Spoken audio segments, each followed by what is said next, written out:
Hello, hello, hello, welcome, and all that. Tom June here. We are awaiting the first ever launch attempt by NordSpace of their Taiga sounding rocket. And if you've been following this launch and if you saw my video from earlier this week, then you will know this is Canada's first private commercial rocket launch from a private commercial spaceport. NordSpace are a company that are pretty new on the scene. They are the very definition of small startup. They've got less than 20 employees, and if you want to talk about a company motoring ahead, where they're launching from today didn't even exist a few months ago. And we'll get into all of that. As you can see on the screen, we are basically piggybacking off of NordSpace's own live stream feed. And if you paid attention earlier today, if you've been watching it, then you will know this is actually their second attempt.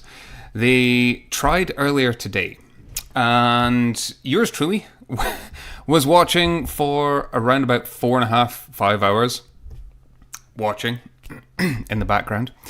And in any case, everything seemed to be going very, very, very well for the team. Until they got to almost 0 hour, T-minus 12 minutes, with about 20 minutes left of the morning launch window, and they encountered their first issue of the day. Now, we got a shot of a drone flying up close to the rocket. The rocket was fully loaded with propellant. The launch pad was a hot zone. It was a yellow zone in their terminology. And yeah, drone went up for inspection at a couple of the umbilical lines, and what it turns out it is there was an issue with the nitrogen propellant line. And in fact, through some further digging, it turns out that a breaker had tripped in their electrical power generator, and it seems like it's going to be an easy fix. So yeah, I hadn't actually expected to be able to bring this live stream watch along to you guys whatsoever. So this is pretty cool. But yeah, these guys, they're working really, really hard. Their stream is now back up and running. One of the reasons for the slight delay is that their stream had frozen, which was an issue throughout the day. And yeah, luckily, these guys are Canadian, and the viewers that I was on with earlier on were also mostly Canadians. A whole bunch of very patient people, which was super cool. In any case, we will go and check everything out. So yeah, just under 7 minutes until this next launch window opens. So don't expect them to be flying right off the bat. However, it wouldn't surprise me if they went very, very quickly. This is just a simple change out of a breaker on their power generator, and we should be good to go. The rocket, like I said earlier on, was fully filled with propellant. Now, in this case, it's powered by liquid oxygen and kerosene, so a pretty traditional Kerolox, RP1 LOX, whatever you want to call it. It was a pretty traditional setup. In effect, the Taiga is just a sounding rocket. It's about 16 feet tall, less than a meter in diameter, and they're going to try and fly this to around about 35, give or take, kilometers today. So certainly less than the edge of space, the Kármán line. This is just a test flight to make sure this system works. Now, obviously I want you guys to understand that this is the first ever flight by this company, who are still in their infancy. And like I mentioned at the outset, this spaceport, which is currently located not too far from the town of St. Lawrence in Newfoundland and Labrador, yeah, it didn't exist a couple of months ago until they built it. Now, if you've not seen my video where I kind of went into a bit more detail, effectively, the Atlantic Spaceport Complex, ASX, owned and operated by NordSpace, will have a total of 3 launch pads.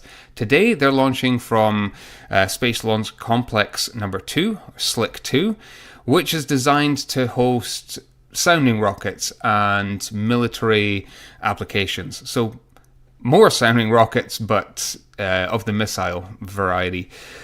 Slick 1 will be for the larger orbital rockets, and that's going to come in 2027 with their next big brother to the Taiga, the Tundra, which will be a 2-stage rocket, probably around about 2 or 3 times the size of this, with 7 engines compared to Taiga's 1 engine. The 3D printed Hadfield. Very, very cool. Again, if you've not seen the video, go and check it out. I include some of the video footage from NordSpace on there. The whole 3D printing of engines is what a lot of the startups are doing, including right here in the UK with Orbex and Skyrora. Both of them are additively manufacturing, as they call it, their engine components. It saves a lot of time, saves a lot of effort, and there's something to be said for improved structural integrity with 3D printing over the traditional welding manufacturing techniques. So just want to give a quick shout out to everyone. Say hello wherever you are in the world you're watching from. Do say hi, do drop in and comment. This is a watch party, a watch along, whatever you want to call it, and hopefully we can fill you in with some information along the way. So let's just have a quick check here, because NordSpace's feed has jumped back to 29 minutes, as you can see on screen. No word from them as yet as to why. But there was some hiccups with the live feed earlier on. But again, there's like less than 20 of these guys, and I'm pretty sure that they've all got about 2 or 3 jobs each down at the launch pads. They're not so much worried about this, but I tell you what, the communication level has been really, really good from NordSpace all day. Usually about once every half an hour, they will pop into the feed and give us a little bit of info as to what's been going on. So let's bring up this so you can see earlier on today. Ignore the camera. What I might do is actually get my big face out of the way.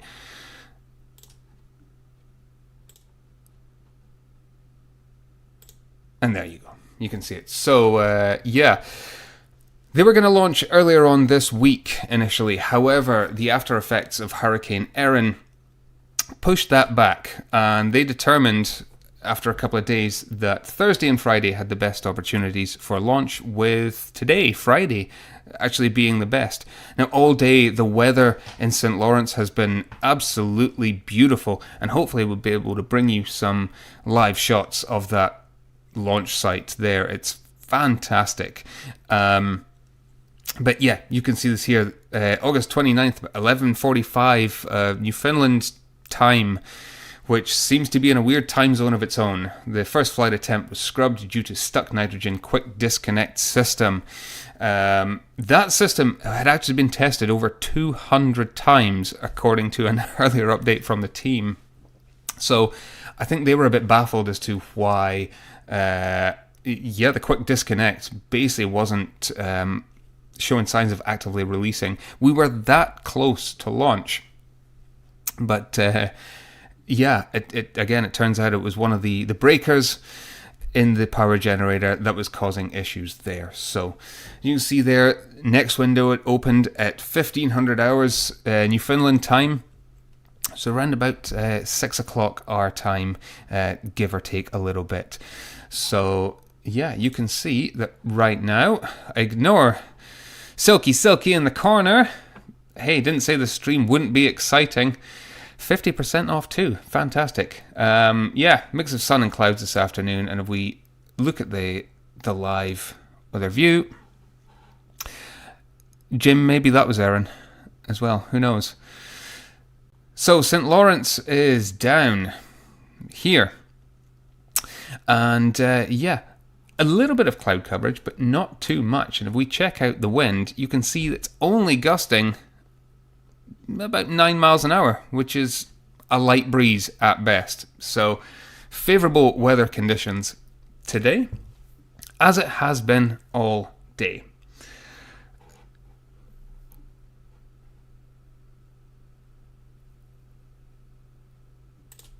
Now, this stream is resuming, and remember, this is just the opening of the launch window, so we may jump out and jump back in. Earlier on today, like I said, there were some technical issues with their stream. They are right there on the edge of the Atlantic Ocean at the far east of northern Canada. So we can't blame them for that. There's a lot of stuff to do on the pad. Obviously, they want to make sure that everything is potentially a go before they attempt this for the second time. But let's give you guys a little bit of an idea here as to their next setup, the Tundra, because a lot of folk over on the previous feed asking about this. And as you can see there, Tundra is going to be a two-stage rocket system capable of putting a 500 kilogram payload to low Earth orbit, or a 27.5 kilogram payload to lunar orbit. So clearly these guys they're aiming big. With NASA's commercial lunar launch service program, it's not a surprise that more and more companies want to kind of get onto that bandwagon, because really that's going to increase funding levels. And right out the gate, these guys have built a rocket. They have built the first launch pad of their own spaceport. 2027 is when they want to launch Tundra and have it ready by. It wouldn't surprise me whatsoever that if it's a success today, why wouldn't it be a success in 2 years' time? And why couldn't we see NordSpace launching Canadian products on a Canadian rocket to the moon? In terms of lunar connectivity, that is definitely something that we here in the UK are providing. The likes of the Lunar Pathfinder missions. There's a lot of activity in Europe as well. Thales Alenia, they are certainly involved in lunar communications. In support of Artemis, they're going to need it. They're going to need the help. We will keep politics off of this stream, off this channel in general, but political maneuverings, certainly in the past, present, and definitely into the future, we'll see NASA rely more and more on commercial services to help them with Artemis, which is due to fly. Artemis 2 is due to fly early next year. So we will see. Could NordSpace be in on the game? Fingers crossed, as long as today it goes all well. But down there you can see that the first stage is powered by 7 Hadfield engines. Running Kerolox, 35 kilonewtons of thrust. It's a single Hadfield engine on the Taiga sounding rocket. So, similar system, direct testing. This is what it's all about. Again, for us in the UK, we saw this a few years ago with Skyrora when they launched the Skylark L. It's a direct test platform for the Skyrora XL, which is around about the same size as the Tundra in that small to medium satellite launch vehicle class, similar to the Orbex Prime. We also see it with high impulse. Now, it's a different technology. They're using hybrid rocket engines on their rockets, but it's a similar scope and scale thing with them. They flew the SR-75 as a test platform to make sure that their engines actually work. And then they'll scale it up to the larger SL-1. So, all good from them. And hopefully, I'm going to bring you a little bit, more images throughout this feed. We still have approximately 21 minutes left. So we'll keep an eye out here and see what they are doing.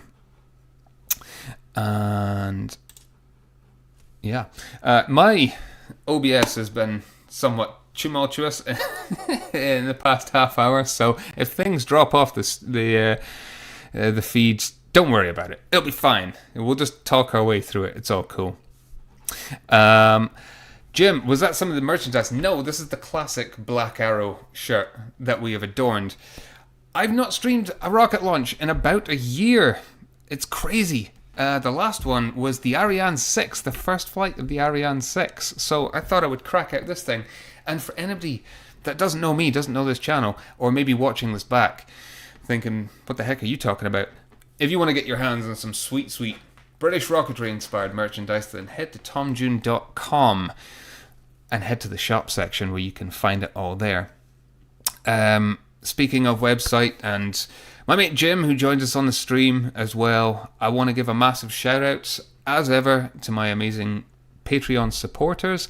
They help keep me doing this. And yeah, if you want to help support the channel, give it a like, give it a subscribe, become a Patreon supporter, become a YouTube channel member. Anything and everything is very much appreciated. It goes a long, long way to helping this channel out, as does just watching along. So come along, chat, and pull up a chair, grab a coffee, take it easy as we watch this feed continue to count down.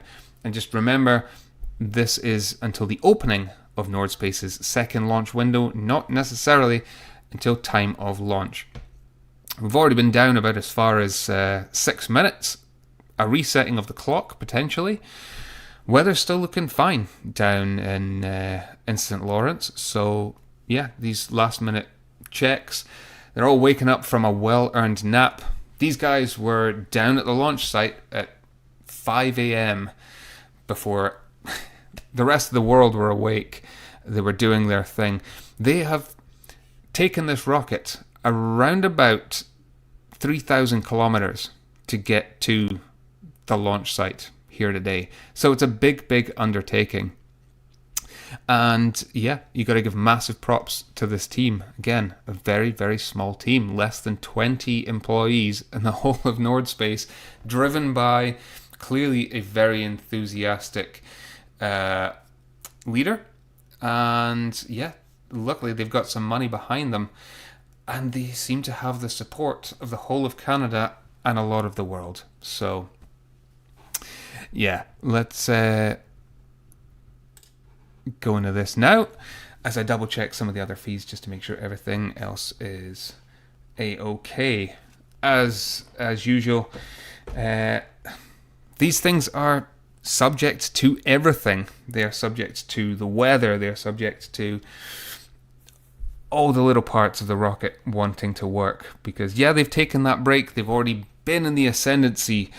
It was fully fueled. We were venting excess liquid oxygen. They were ready to go. We were ready to watch it, and they've had to bring it all back down again. These things can and do happen. Jim, yeah, you should remember it. You were, I'm pretty sure that you were in on that one as well.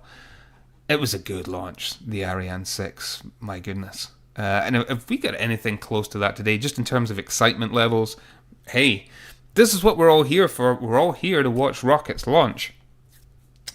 And I love watching startups, you know, in covering the UK, with all the startups we've got here, whether they're the domestic startups or they're the German ones. It's exciting, it's fresh, it's innovative, and we love it. It's all rocketry. I don't care whether it's Starship, which I'm going to assume that everyone here watched the other night. Amazing, from start to finish, with the 10th flight test of Starship. But equally so, this is something fresh and new and cool, and we love to watch it all. We don't just like, you know, the supermassive rockets. We like the little rockets and everything else in between as well. And you got to give props to what NordSpace are doing, and the fact that they are actually providing us with a live stream of this. You know, for the first time, how many out there do actually provide a live stream? For those of you that, like myself and Jim, that follow Australian space news, our buddy Josh Keegan, the Aussie Knot, was obviously down covering the first test flight by Gilmore Space of their rocket Eris, which ended spectacularly as well. But you know, they weren't providing their own stream. They were sort of like, do it and capture the footage and put it out later, which is their way. But it's always helpful, and I think it definitely drives interest. It keeps the community happy, and it's a way for these guys to connect with us and for us to connect with them, to see what they're doing. This is why we love it. And I certainly do hope that when we start flying from Saxavord in Scotland, that we get the same as well. And see there's been no updates from NordSpace at the moment. I'm just checking the feeds that I have, but nothing there. No.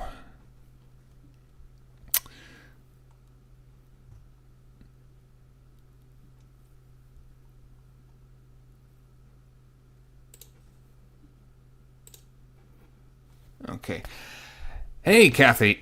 Why St. Lawrence? Okay, this is something that that NordSpace decided to work on a lot. They considered loads of different potential launch sites across Canada for this, but St. Lawrence was deemed as the best.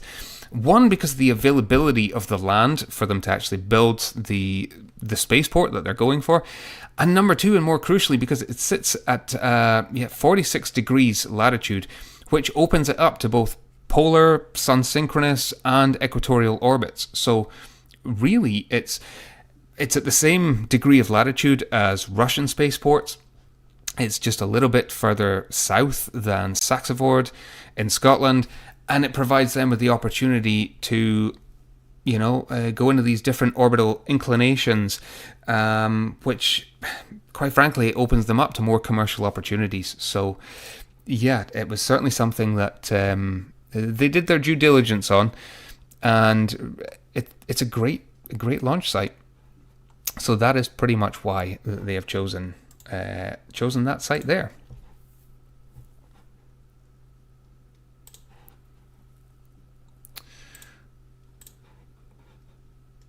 Okay, hopefully that's working on screen for you. That is a view of what caused the issues earlier today.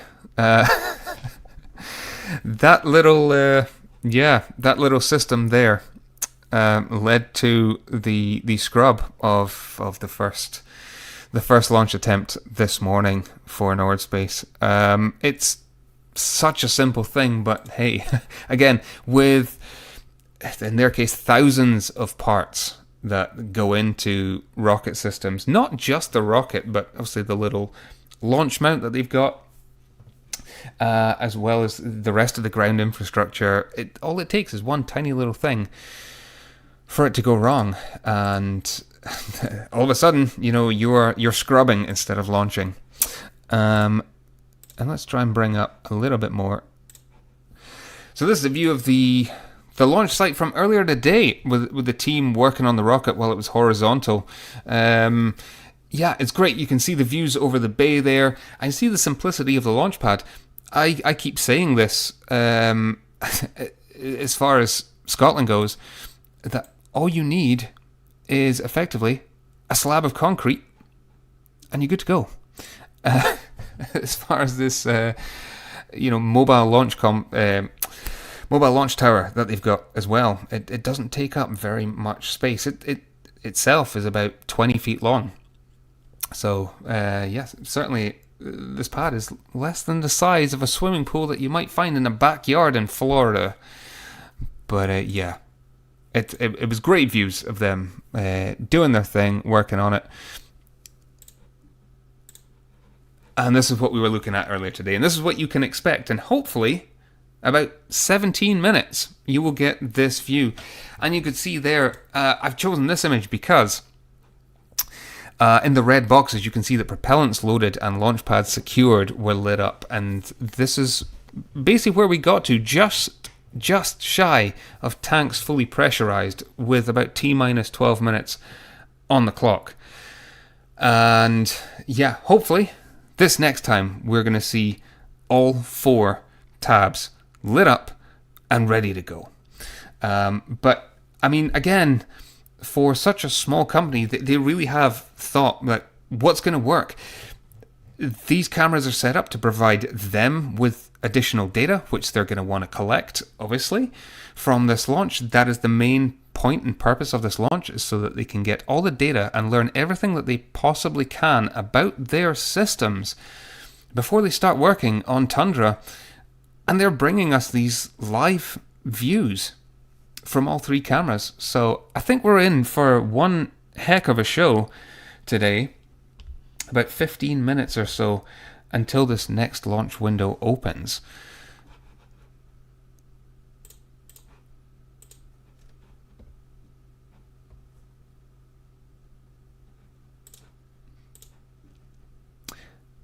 And this one's one of my favorites. Now, it might be a little low res. Let's just take it down a little bit here. I appreciate if you're watching on a phone, you might be thinking, oh, that's just a little speck. But over on the right hand side of the image, yeah, that's the drone that ended up flying. And to the left, you can see those two red and single black umbilical cables. And it was one of them that were causing the issues. They are the quick disconnects. And yeah, it was really cool of them. Rather than them standing everything down, you know, how simple is it to get an off-the-shelf drone with a little camera that they can fly up and and go and inspect what's going on. Massive props to them for doing this. And let's see if we can bring you a little image here as well, showing the guys at work in the pad. There you are. Not sure if that's the famous yellow hat. If you guys did watch the stream earlier on, if you caught it, when the rocket was vertical, you might have caught sight of a man in a yellow hat with a cardboard box of tools working on the engine, working on the aft section of the rocket. Yeah, yellow hat, you are a cult hero, my friend. And yeah, this, I love seeing this. Is just the human element of this in their little control box there, keeping an eye on everything. Absolutely fantastic. And this is stuff that NordSpace themselves are bringing us. So under 10 minutes apparently, and hopefully this stream will be open. So again, for anybody that might just be joining, this is a test flight of the Taiga sounding rocket. It's a single stage rocket. It's aiming to get to about 35 kilometers in altitude today, designed to test the engine, the rest of the hardware, the software, control systems, and everything else that's going to upscale to their larger Tundra rocket.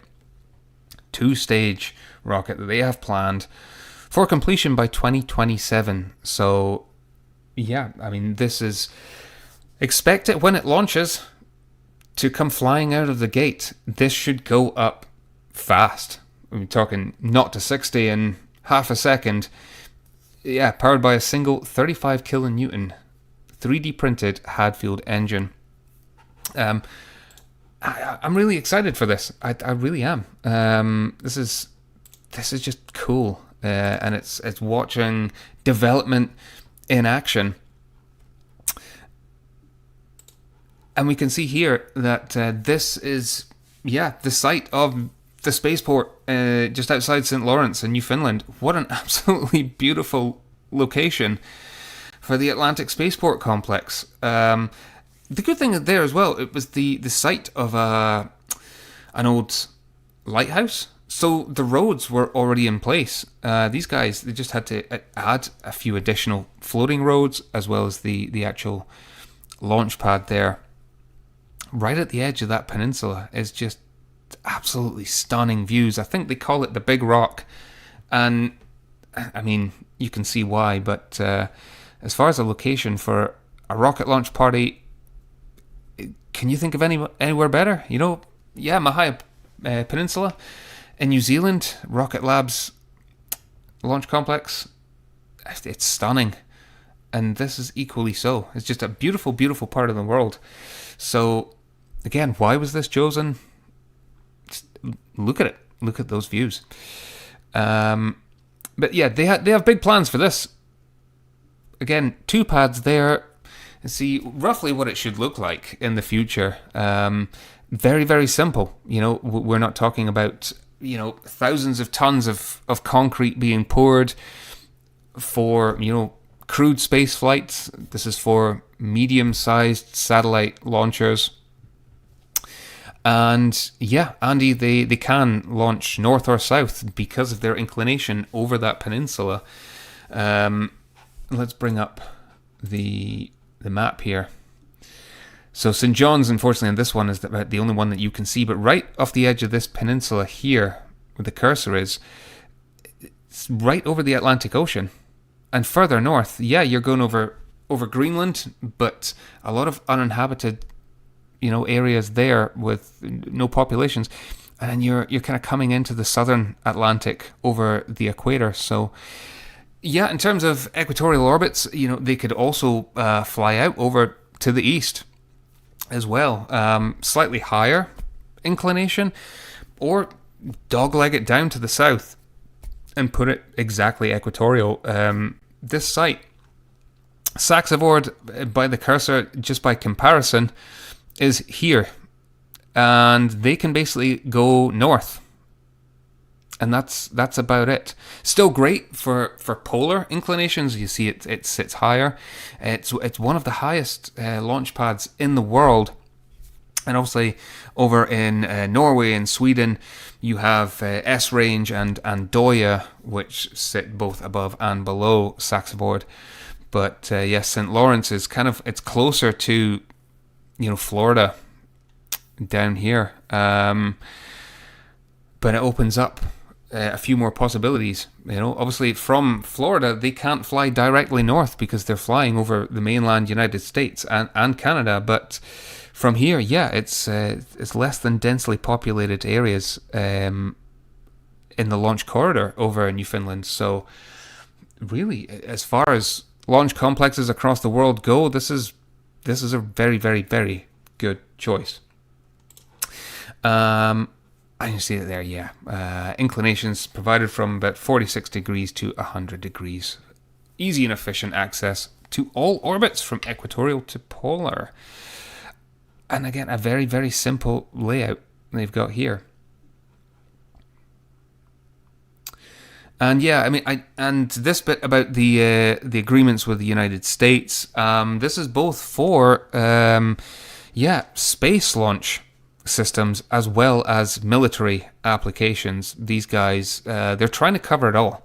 They're trying to cover the small to medium satellite launch market domestically, but they also want to cover domestic military systems with what they call an interchangeable engine system. So they can basically move from liquid fueled rocket system to a kind of a liquid fueled hypersonic system. And who knows, maybe one day, instead of Taiga being used for peaceful exploration of space, we're going to see that getting fired across the Atlantic in a military capacity. Who knows? But sounding rockets, they do still have applications even today. Thousands and thousands of sounding rockets have been launched since the 1950s, including by the UK with one of the most successful sounding rockets of all time, the Skylark, which flew 400 times over the span of about 55 to 60 years. And Taiga is joining a great many varieties of sounding rockets. The science applications range from the very, very simple, simple weather type activities to, really testing things in microgravity and low Earth orbit. So, yeah, it's not to say that sounding rockets are useless by any means, because, quite frankly, they're not.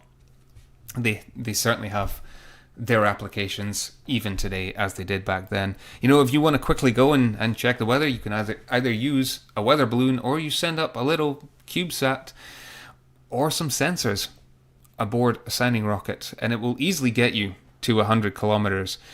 These guys today, they're not going to 100 kilometers because that's a licensing issue. In Canada, as it is in the UK, and as it is in the United States, to get anywhere near the International Kármán line, that's a whole different type of license. But around about 48 kilometers.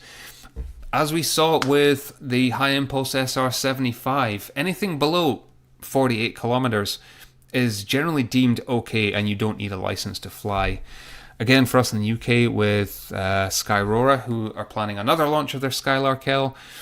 Whilst they have a launch license now, strictly speaking, in the UK, as per regulations, you don't need a license to fly a sounding rocket as long as it goes below that ceiling. So, yeah, for these guys here today, they're working license free, but with the permission and the hopes and the backing of the Canadian government and the whole of Canada. And it's great. And yeah, Jim, absolutely, they 100% are a terrific test bed, and they should. It should all be respected. As you see on screen, the timer has reached 0. Yeah.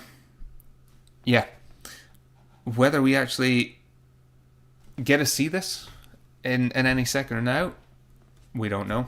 The feed is experiencing a little bit of buffering. And just in case, I do have it open on 2 screens so I can keep an eye on this. I've also got an audio feed here as well as other things open. So I will keep you guys in the loop as and when we get more information. But at the moment, everything is, apart from this feed, everything is looking great. And again, we need to give thanks to NordSpace for even bringing us these these images, with this image, these feeds, as they did for hours this morning. But yeah, you can imagine, like, right out there, perhaps they don't have the best internet provider. They maybe don't have Starlink. They're maybe running off of dongles and who knows what. But yeah, big props to them for giving us this. But still nothing there. So, hopefully, this is their launch window opening. Generally, from earlier on, whenever there was a long period of buffering, it meant that they were changing the camera, which is fantastic. And it became one of those kind of, sort of funny things from this morning's launch window attempt. And hey, yeah, they've only got so much bandwidth up there. They really need all of the processing power to make sure that they are monitoring the rocket systems, make sure that this thing actually does fly. Whether or not we get an actual feed, it would be fantastic. I'm sure that after the fact, we can stay on here and bring some replays, but it would be nice. It would be nice to see it. So let me head on over and check something there.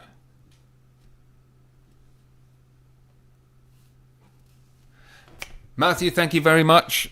Jim, you're absolutely right. It is rocket science.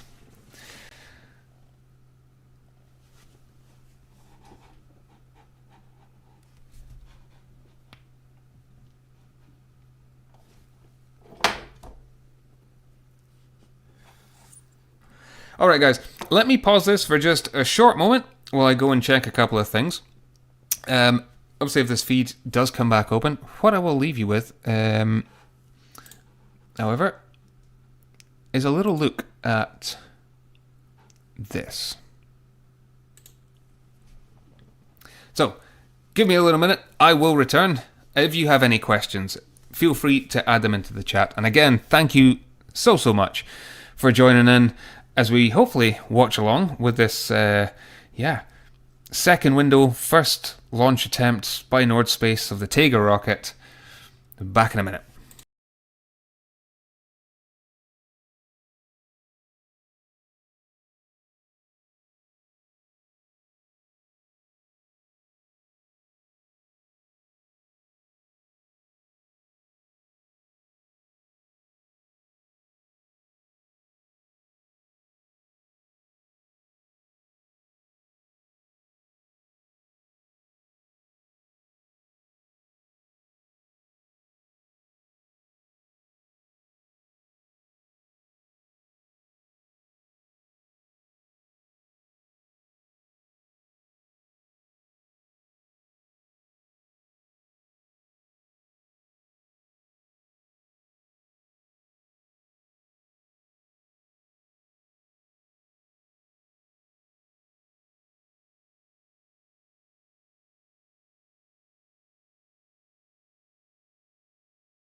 Okay, checking all the feeds here, and everything still appears to be alright. The feed is still not live, but yeah, I think we have to remember where this is coming from. It's coming from the eastern peninsula of Canada, and yeah, the reason I'm not showing you it is because it's still buffering. I will bring you the feed as soon as it resumes, but yeah, like I said earlier on, they did have a few issues with the feed. Nothing to worry about. These guys are a small startup, and yeah, this is Rocketry again. I'm sure they are definitely still working diligently on making sure that they actually get an attempt. So in terms of their launch window, it's open for a couple of hours this evening. We'll stick with it as long as we can. And in the event it does get scrubbed, we can try and come back tomorrow. If they do. There may be some movement on the stream. Just give me a little moment here. In fact, there will be no coming back tomorrow. I believe that actually the next launch window will be pushed back a little bit further down the line. So, yeah, once they do put that out, then if I can, I'll bring this back to you. And yeah, Matthew, you're right. The camera does switch.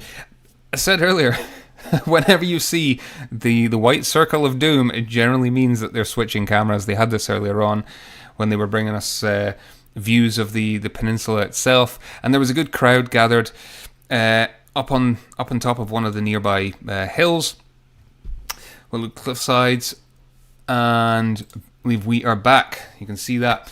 And yeah, they did switch between a couple of different cameras there, including to this one, which is located on the pad itself. So, looks like we are good to go. And again, yeah,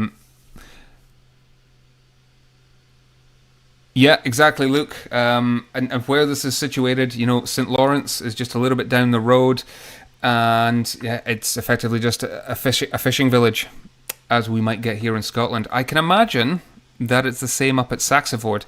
There is one beach up there that would provide you with about 3G, maybe 4G at best. But, you know, not everywhere has super fast broadband or Starlink connectivity. So, just again, we can all be grateful that NordSpace are bringing us any view live of their first launch attempt. Not many companies do that. And indeed, to give more props to my buddy Aussie Knot, you know, he's been great down in Australia, covering 2 launches by High Impulse and Gilmore down there. You know, it's not necessarily something, especially for a team as small as NordSpace, to normally be concerned about.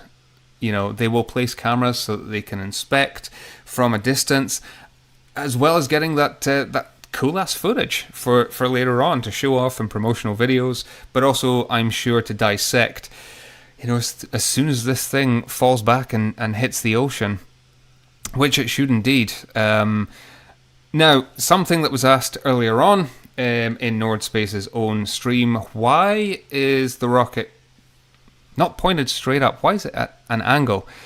Well, that's so it enters a ballistic trajectory. You know, in essence, this thing is just a missile. All right, it's a very simple system. You don't want it pointed straight up because there's a good chance it's coming straight back down. Pointing it at a little angle there, which looks around about 11, 12 degrees. It's going to send it out over the Atlantic Ocean, where it will drop safely once it hits its target altitude. So hopefully all is going well there. And yeah, great views indeed.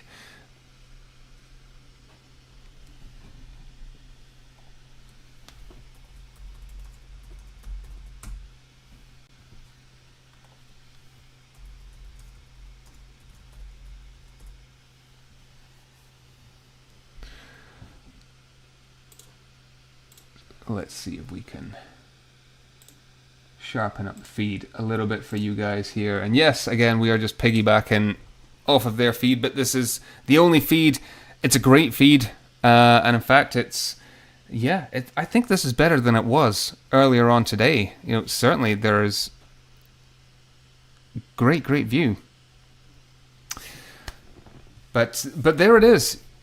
16 feet long, less than a meter in diameter, with a single 35 kilonewton Hadfield 3D printed engine, ready to fly. Apart from Mr. Whitehat. No. I gender assumed there. Can't really see it. But, it,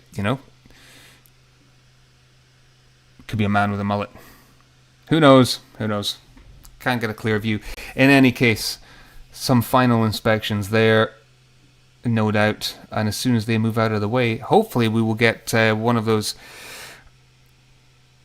same earlier views showing us the status of the pad and the rocket. Matthew, no, yeah, you're absolutely right. Not too dissimilar from Andoya's most recent launch. And it's the same with all, sounding rockets. You point them. In effect, this thing could be launched from the rear of a truck. It just so happens that they've built their very own launch tower here. A lot of activity on the pad.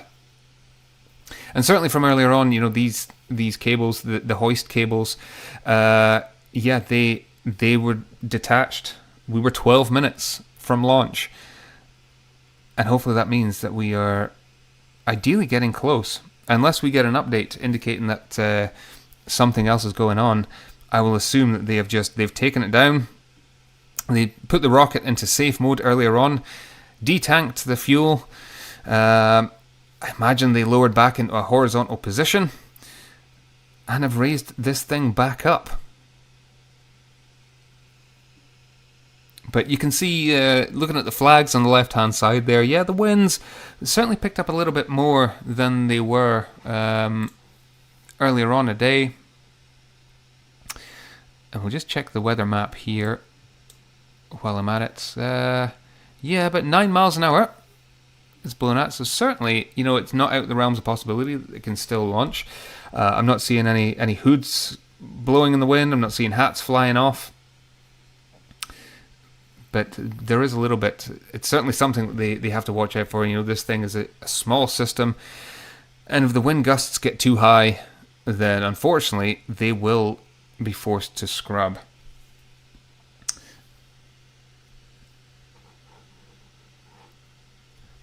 But yeah, everything on the weather apps looking good.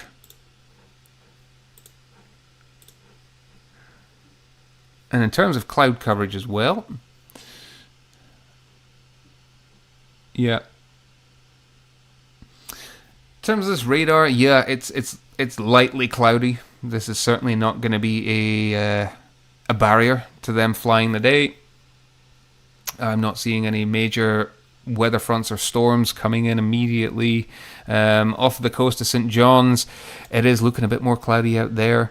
But down in the St. Lawrence area, it's certainly looking good. I mean, you can see it. It's lightly smattered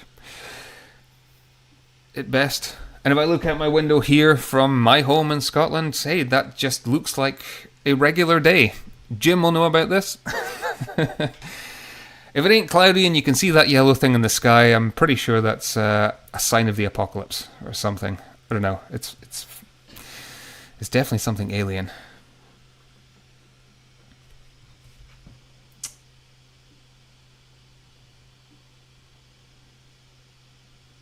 Okay, so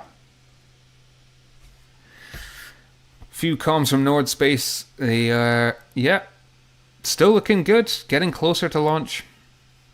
We are not quite at countdown time yet, but again, you can see these tether cables coming down, and it all takes time. Again, as I mentioned a few times on the stream already, and I will stress it, this is a company with less than 20 employees. In fact, they are taking the rocket down.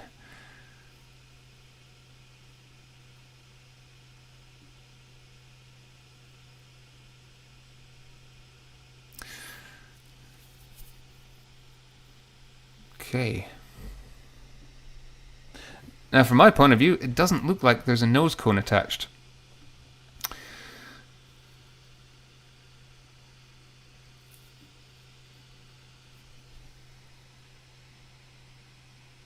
Certainly from the views earlier on, yeah. They could be taking this down to, do another couple of last-minute inspections before they begin the fueling process. But quite cool, on the launch tower there, you can see the signal receiver box up near the top, just probably a couple of meters above the top of the rocket. So that will be receiving all of the data from the systems on board. It's going very, very gently. That's good. Whatever it is that they're doing here, as long as it gets back down safely, and hopefully, fingers crossed, back up again.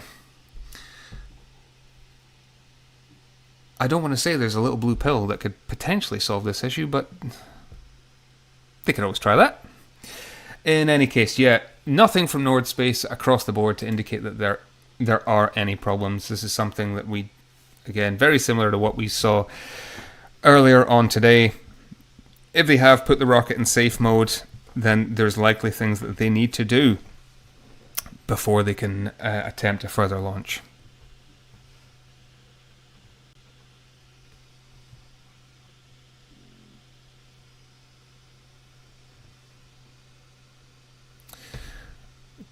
Okay, and another view from one of their other kind of further cameras.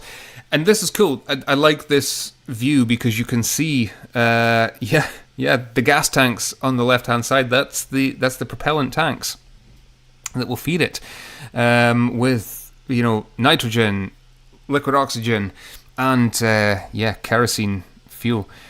It certainly doesn't look like there's a nose cone on that. In fact, because there it is over to the left-hand side, as we come into a better view, just by the boulder in front of the blue tanks there. So, yeah, maybe not a great idea to launch this thing without a nose cone. And hey, Cobra Emergency, thank you so much for joining us over here. I hope you're still over with the rest of the gang on NordSpace's feed. And this, again, this is really, really cool to see, Not very often we get views this close up of a team working on a rocket pre-launch. We didn't quite get these views from High Impulse, and I'll go on about those guys till the cows come home because I really, really like what they're doing. Jim knows this. I'm still a fan of hybrid rockets. Just my opinion. Say what you want about them, but what High Impulse are doing is great. What NordSpace are doing are absolutely fantastic. And the fact that we're getting any of these close-up views is just brilliant. It really, really is. Cobra, we're still plugged in. We did say earlier on, ain't going anywhere. Never did get that Tim Hortons. And that's the thing, if you have a Tim Hortons nearby, please go and support our Canadian friends. The coffee's amazing. Unfortunately, the traffic put paid to my plans to have a double-double this evening. Tomorrow, or certainly over the weekend. As, this is maybe about 9 hours combined sort of viewing in the foreground and background, waiting for this thing to go. Again, I didn't expect to be here this evening. It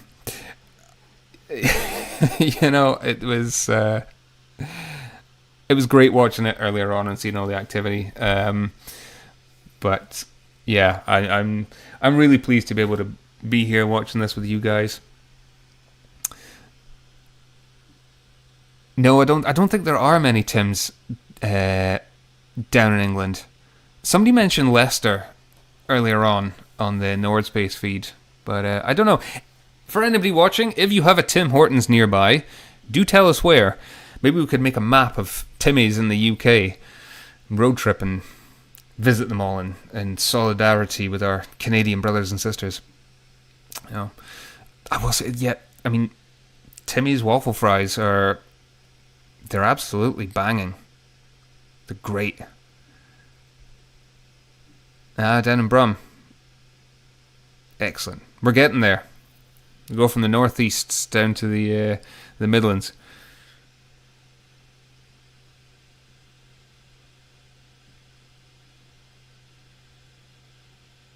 So again, thank you all very much for joining me here. I very much appreciate any and all support on this channel, whether it's just you guys watching anything I do, giving the videos a like, subscribing along.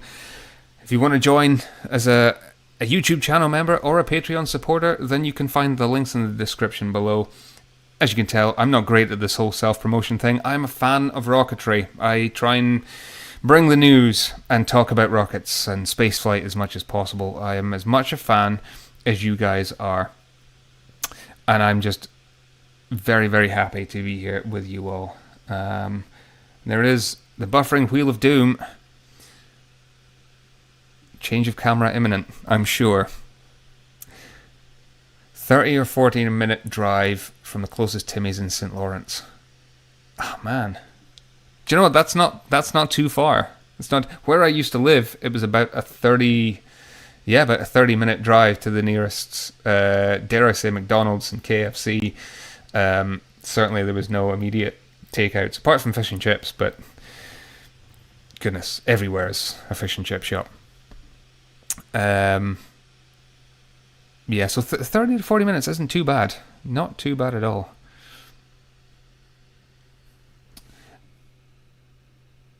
Now,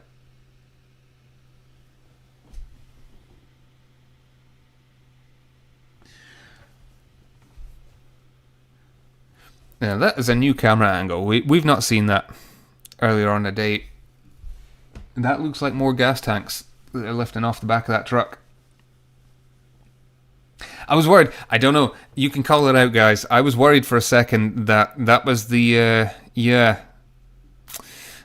that was the big track that was going to come and unload the rocket back onto that pickup there for a second. But no. You can just kind of make it out. It is gas tanks that they're bringing on board. I mean, the rocket was pretty much fully fueled earlier on the day. So it's no surprise that, they're going to have to bring a little bit more. And look, that's absolutely correct. Yeah, the Black Brant sounding rocket. Going back a little bit there. And I believe it is made in Winnipeg. There is a video that I'm working on in the background that actually concerns sounding rockets, and this is perhaps one of the reasons that's kind of fueling the interest in this one, other than the fact that it is another small startup rocket company that are doing something for the first time. But the more and more I dive into the history of sounding rockets, they have a whole new level of appreciation for me. And I like this camera angle too. This is great. This is really, really great.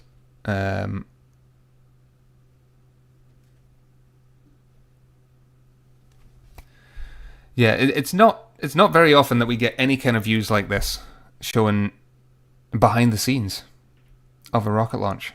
And I appreciate it. This is, to some, it's not as exciting as the actual rocket itself. But, for us space nerds here, this is great. This is absolutely great. It's seeing these, everyday kind of activities that leads up to the flamey stuff kicking off. Hopefully, pointy end up, as Tim Dodd would say. But you don't get to see this very often, or if you do, it's from afar. It's never normally this close. And certainly, the camera views that we get over in Andoya and S range, they are usually from a distance. They have started using drones as well. I'm not sure if these guys have got a drone, but I'm sure that's not something they're necessarily worried about right now. As they continue with, offloading these fuel tanks. So I can only take this, hopefully as long as they are depositing this, as a positive sign that they are going to begin fueling operations.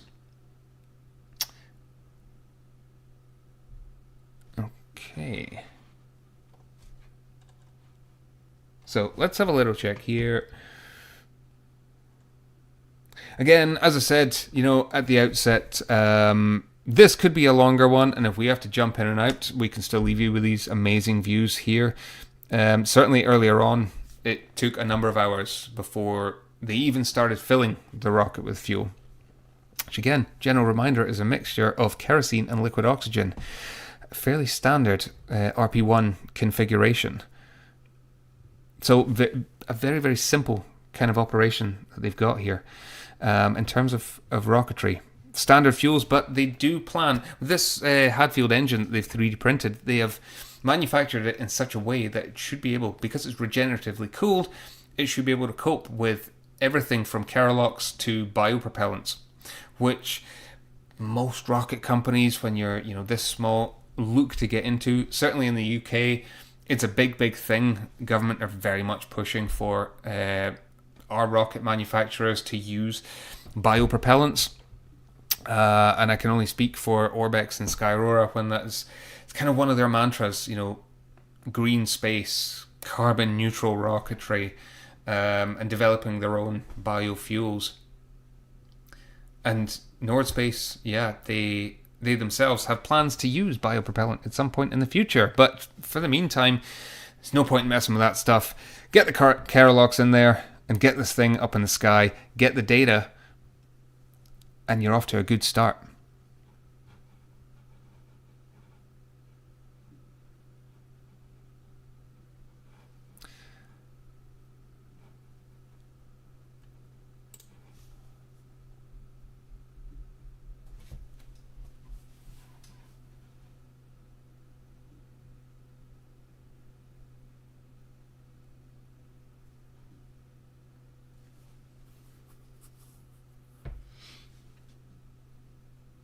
And just in case anybody's wondering, for clarification, there is no payload on today's flight. This is just a technology demonstrator. So initially, I believe that they were planning on flying something very small, but that is not really something that they are concerning themselves with on this flight anymore. It's just a straight up, straight down, gather the data and see how everything performs before they then go back to the workshop and continue working on the Tundra. There was talk of another, perhaps 1 or 2 Taiga flights before the Tundra is due to be ready in 2027. That is 2 years away. And 2 years without a flight is 2 years without working data. Certainly, I would expect to see a couple more. This is a brand new engine they're working on. You can do all the tests you want on the ground. Indeed, they have some fantastic footage. I hate to hark back to the last video and a bit of shallow, shameless self-promotion. But if you've not seen the latest video I did, please go and feel free to check it out there. Some great views of them engine testing in their little warehouse up in the Great White North. Testing both the newest iteration of the Hadfield engine. There are 3 at the moment, ranging from 35 kilonewtons to 300 kilonewtons. So this thing is scalable, and that's achievable because they 3D print these engines. But they also have another engine cluster called Dark Horse. So they've been testing that over the course of this summer, and it's working very well. But again, on the ground testing can only get you so far. What these guys really want, as with every other rocket company, all the way up to SpaceX, is flight proven data. As with Starship Flight 10 just a couple of days ago, it's just, it's a measurement exercise. It's a testing exercise. It's the reason that we have these test platforms, these test flights, and everything else, is to make sure that everything works and that their next iteration is as good as it possibly can be. Iron out the bugs, shake off the ring rust, whatever you want to say. It's why we're here.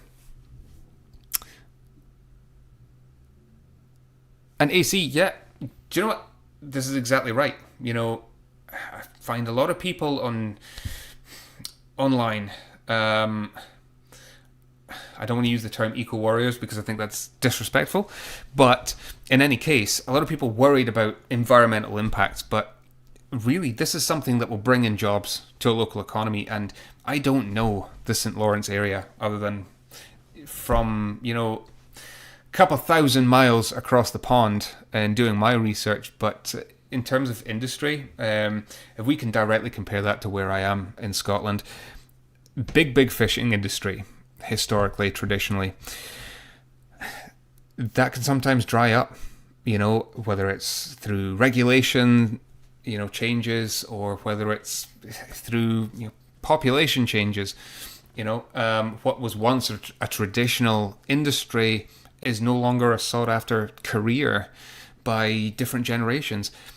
Having new industries come into your area to create new jobs can only be a benefit to the local economy and the local population. So it's a really, really good thing. We have the same argument here with both Zapsplat and with Sutherland, which is obviously mothballed now at the moment.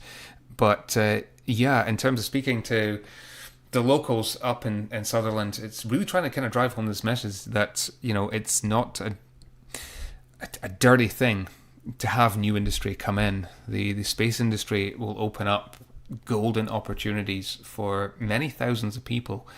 So the fact that we see a small team of folks here today from NordSpace doing what they're doing, picture this, because in 2, 3, 5, 10 years' time, this could be an operation 100 times the size. Quite easily. If they hit their mark today, if they hit their mark in a couple of years' time, and then in 2030, with their next big rocket, who knows? The sky's the limit, and jobs aplenty. Speaking of that, let me see if we can't get you a little image just to show you what they're planning here for their launch vehicles. Not necessarily that in and of itself, but yes, their next launch vehicles. And I will hold this in very, very quickly. Taiga here. Technically, it's the Mark II Taiga. Then the Tundra, then the Titan. And if that isn't a name, it's filled with glory from the past. In terms of rocketry, I don't know what is. Fantastic name choice. But you can see there that, 7 Hadfield 250 engines on the first stage alone. This thing is going to be a monster rocket when it's built. And as I mentioned again, there is a third variant of the Hadfield, which is, around 300 kilonewtons. It's an absolute beast that they have planned. They are planning for the Tundra to be their workhorse rocket. Again, small to medium satellites going up. Ride shares from all over the world. At the moment, SpaceX are dominating the rideshare satellite market. For us here in Scotland, our satellite manufacturers, Alba Orbital, AAC Clyde Space, and others, all use SpaceX for their missions, and it's the same with countries all over the world. And what these small launch providers are aiming to do is capture some of that market and make access to space much easier and quickly. And one of the things that NordSpace are aiming to do as well, especially with Tundra, is they are aiming for a 48-hour turnaround. And that is one of the things here that they're going to start aiming for. They want rapid flights. Eventually, they're going to move into reusability as well. The Tundra, they are going to aim to recover the boosters, similar to what we see from Rocket Lab with the Electron. That will come in the future, whether it's through parachute recovery or just dropping the thing into the ocean. Perhaps they'll use an Orbex style system with a petal unfold, so instead of a breakaway stage between or hot staging section, not hot staging. You can tell it was Starship a couple of days ago, but that instead of that ring being a breakaway ring, it's been mated to the first stage, and it's a petal unfold design. designed to basically act as an in-space aero brake. Pretty cool technology. We'll have to wait and see down the line a bit more information on what NordSpace have got planned. But certainly, yeah, they want this thing to launch from anywhere in the world within 48 hours from their own mobile launcher. If we can get there, it's great. Yeah, Matthew, that's a fantastic comment. Yeah, absolutely. They were only formed in 2022. 3 years it's taken them to get to this point, and they've already built a bit of their spaceports. This is their launch complex, their launch pad, and their rocket that they're aiming to try. And yeah, look, absolutely, launch scheduled for 1650 NT, so hopefully not very long at all in that case. So maybe about half an hour's time. Final checks, make the nose go, and I think if you look at the very bottom right of that image, I believe the nose cone has potentially almost finished being mating, if not finished completely, to the rocket. Expect this thing to get jacked back up, filled with fuel, and away you go. And if they've solved the problem with the quick disconnect on that nitrogen umbilical, then we're good, because everything this morning up until that point was A-OK. Again, they got down to T-minus 12 minutes, which is very, very close indeed for your first try. And touch wood, fingers crossed, we won't be mentioning the S word just yet, because there's been no mention of it from them. We'll wish them all the luck. And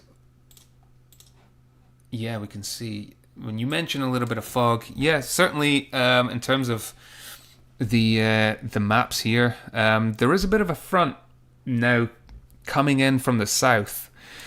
It's moving its way north, and certainly if that front touches, yeah, it'll be a hard push to make launch today, because that looks heavy. So I'm not surprised that there is a little bit of fog. Let's see. I don't want to cut away from this, but I will for a second here, just to show you guys what we're talking about. So if we look at Saint Pierre, so we're just a little bit to the northeast of that, the launch site. And as say about Colin, so that anybody that's not there can kind of understand this big front here is moving its way north. About an hour ago it was further down, but hopefully, fingers crossed. You know, there is a window there. It's clear. Yep. Don't expect completely clear skies, but still, this is it's good. It shouldn't stop this launch. And 1, 2, 3, I believe the nearest town is St. Lawrence, but Colin can maybe fill you in on that one if there's anything else a little bit closer than there. I believe there's a little St. Lawrence as well over on the other side of the bay. It's amazing the parallels between Scotland and Canada, obviously particularly Newfoundland and Labrador, as well as down into Nova Scotia. We are very, very similar, geology-wise, and in terms of etymology as well, and where we site our little wee fishing villages and places like that. So quite a lot of affinity with Canada, and at the moment these guys, they're all looking fairly relaxed. Look at them, just hanging out against the launch tower, drinking a juice, whatever. This is brilliant, this is absolutely brilliant. Can you imagine that if that was SpaceX engineers just chilling against the side of a Falcon 9, with whatever drink it is. I'm gonna be a bit prophetic here and imagine that we're gonna get scenes from Saxiford next year, probably, with engineers leaning against the launch tower that Skyrora bring, drinking an iron brew. That would be the equivalent over here, and I'm absolutely all here for it. And thank you for the clarification, Colin. Little St. Lawrence and St. Lawrence. Brilliant. So, if everything is right, then, and certainly on these feeds that we have open, yeah, they're still indicating.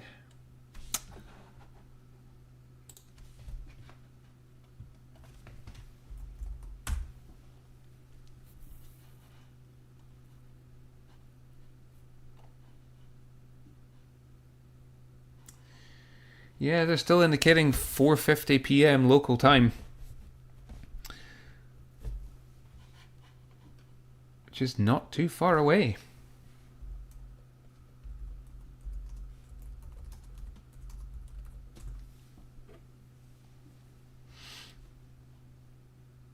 Not too far away at all.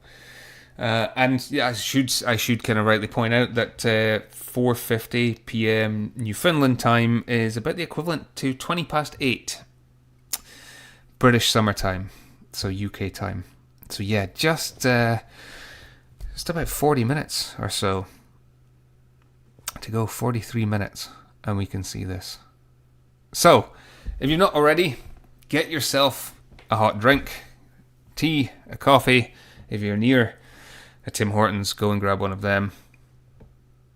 We're settling in for the long haul as these guys continue to work on the rocket to get it back vertical like it was this morning, so they can have a rinse and repeat. Filling it, no, it shouldn't take too long at all. Would estimate it should actually take under 10 minutes to fill this thing, and even then that's being very, very generous. Certainly in terms of propellant loads, it's not a lot. It's really not a lot. So minutes at best.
Okay, so still working.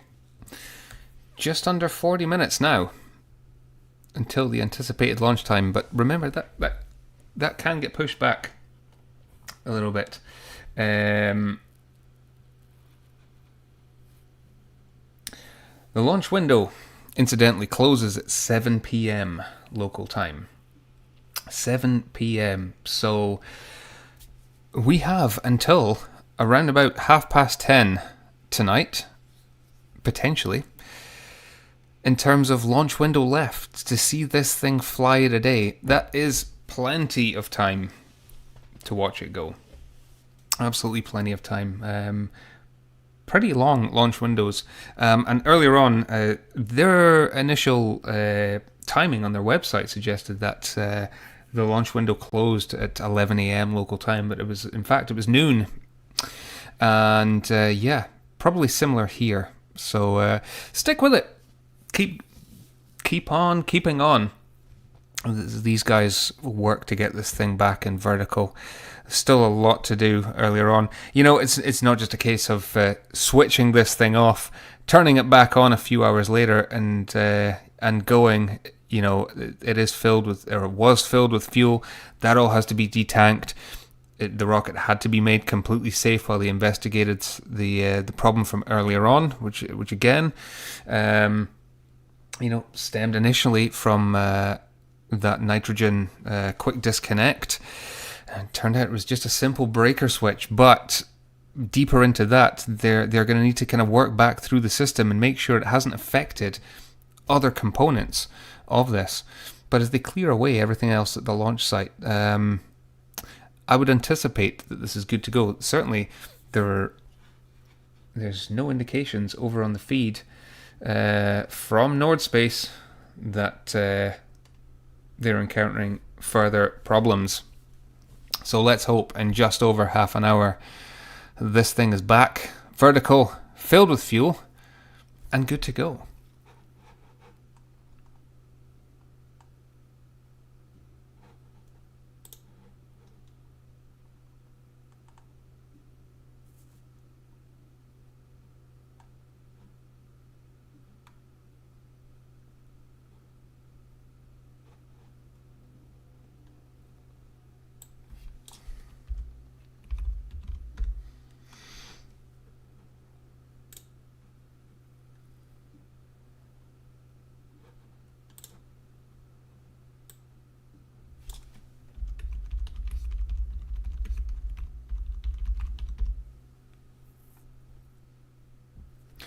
And there we go. Raising this thing back up slowly, nose cone attached, umbilicals attached. It looks like we're off to the races again. So this is great. This is great. From here, we can expect it to get to near vertical. Again, somewhere around about between 10 and 12 degrees at final inclination. And then they're going to fill this thing with fuel, do their final checks, and send it skyward. Go NordSpace, go Canada.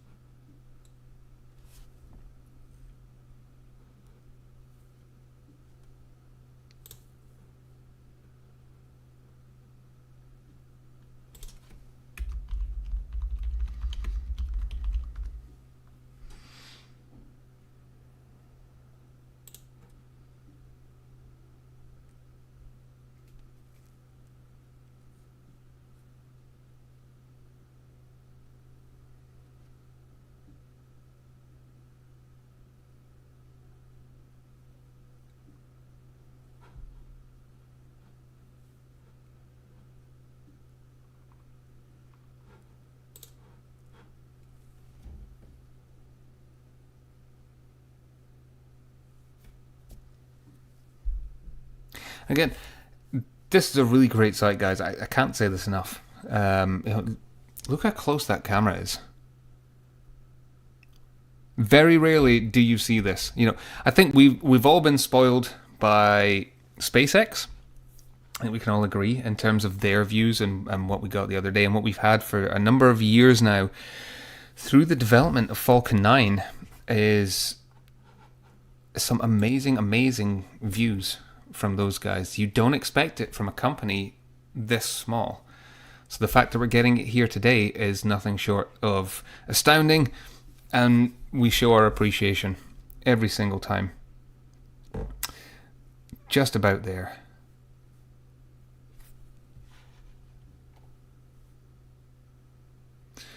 And there she goes, back where she was about 15 minutes ago, when it came down to have that nose cone mated.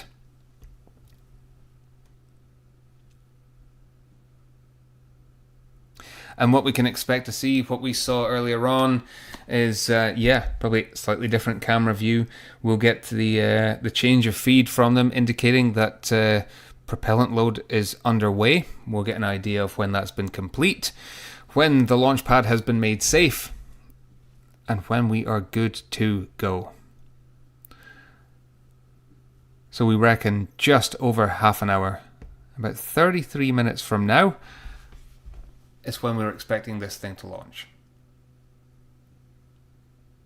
Yeah, a drone shot would be great. I think probably highly likely that next time, given that they have a drone there for close-up inspections once the pad is in a yellow state, once the pad's hot, it wouldn't surprise me if they had a second drone. Perhaps at that point in time they've got some more employees, and they can hire somebody to come out and film that. Or maybe they'll get one of the guys down there. Maybe ask Colin.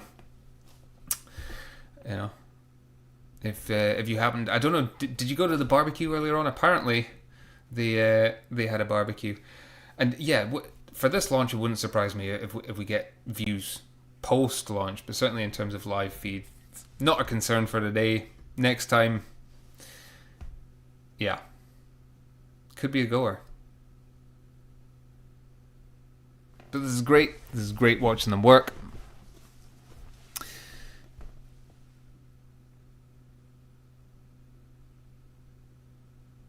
I believe that's the main umbilical. The fuel fill line getting attached now.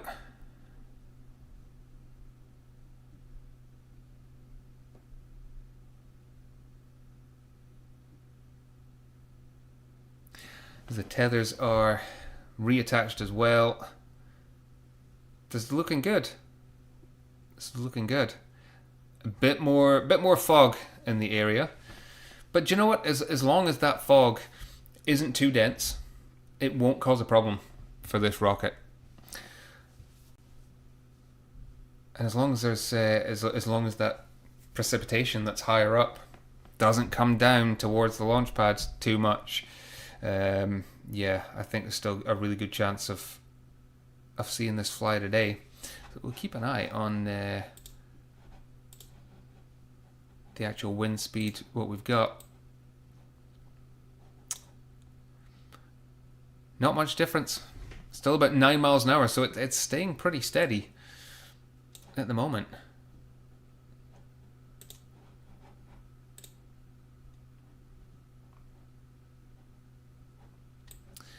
And in fact, as I look at the weather radar, the nearest rain pocket is, a good few hundred miles away, and heading northwest. So unless that really big front that we were talking about earlier on just closes in, it's highly unlikely to see rain. Bit of fog, yeah, but you're right there on the coast of the Atlantic, and fog is quite normal.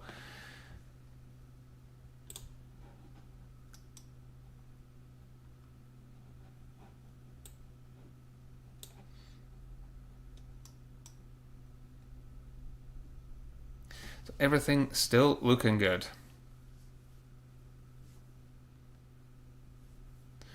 Not as great as first thing this morning, but then again, it's the evening.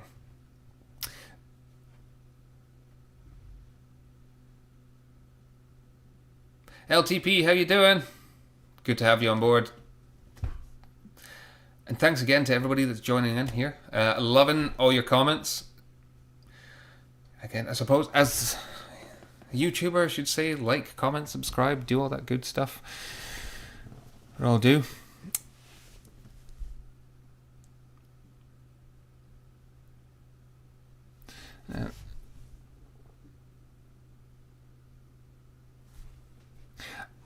Turn this camera off. I'm sure you guys don't need a shot of my ear at the moment. Just a little look. Bottom there. Okay, good.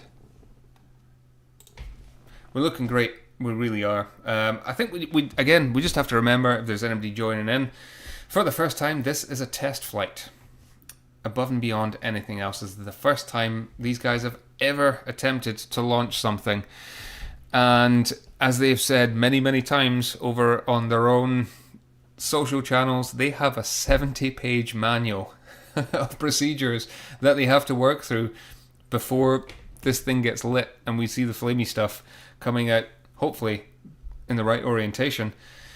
But, you know, they will be absolutely careful, better safe than sorry, and all the rest of it. Ari Thor, thank you very much for joining us all the way from Reykjavik. Great to have you here. Yeah, Jim, 100%. Always good to see the pointy end. Sticking up. Great. But yeah, ultimately, the end of the day, as long as this thing gets off the pad, and I know that's maybe a contentious point of view, to say, oh, well, you know, get off the pad, but it maybe only flew 10 feet. What are you really learning?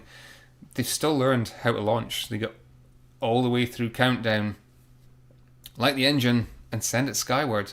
Regardless of the distance, you're still collecting data. For us here, Skyrora last flew about nearly 3 years ago, October 2022, from Iceland, and it made it a grand total of about 300 meters off the launch pad, and then dropped into the sea. But the amount of data they got informed their decision making as to what they're going to do in terms of their learning. Ultimately, it was mostly software issues, and these are all things that need to be ironed out, and you can only do that by flight testing. At the end of the day, you can learn so much through modeling and data analysis, but until you send this thing up into the sky, yeah, it's really only theoretical at that point. So this is brilliant. So just about 25 minutes now or so, give or take, until the anticipated launch time.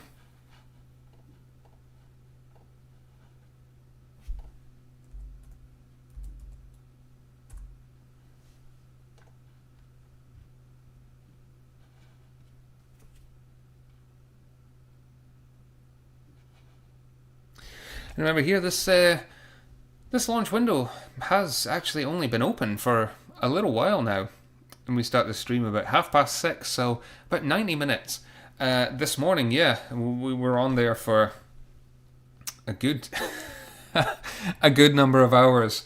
What was it, about five hours? All the way down to T-minus 12 minutes. So these guys will stick it out until the very last. Whether it's weather, or whether it's the rocket themselves, or whether somebody comes and shuts them down, they will absolutely go until the last possible second. How suborbital is this intended to be? They reckon about 35 kilometers. It's not been officially said, and there are some conflicting bits of information, but 35 kilometers is what I understand that they're aiming for. Certainly under 48, which would be normal for the first flight test of a sounding rocket.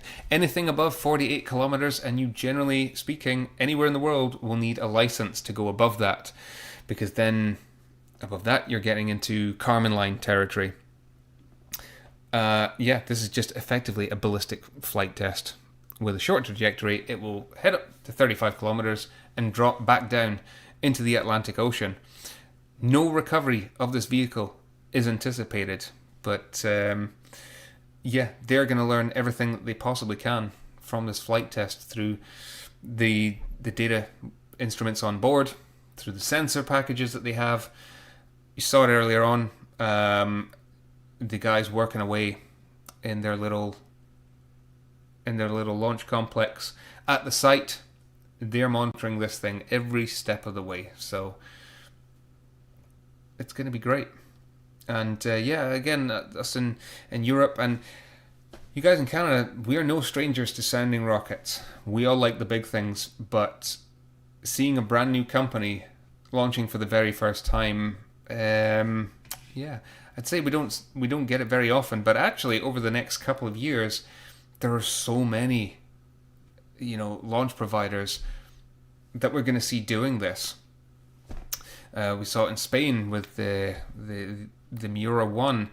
They are now moving on to their Miura 5. We've got, ISAR, we've got Maya, we've got, a whole raft of others from all over the world. There are companies in Thailand that are still experimenting with hybrid rocket engines. We've got, Neutron from Rocket Lab. It's brand new and we're waiting for that. It's great. I don't think we've ever been more spoiled as rocket fans than we are now. And I know that, 60s and the 70s were maybe the heyday, the golden age of rocketry. But I might argue that actually today is the golden age of rocketry, because we are so lucky to see everything that we see and watching it live from thousands of miles away across the world. This is fantastic. So all looking good as we get to around about 22 minutes. And hopefully NordSpace themselves will bring up their launch countdown. They did do it last time.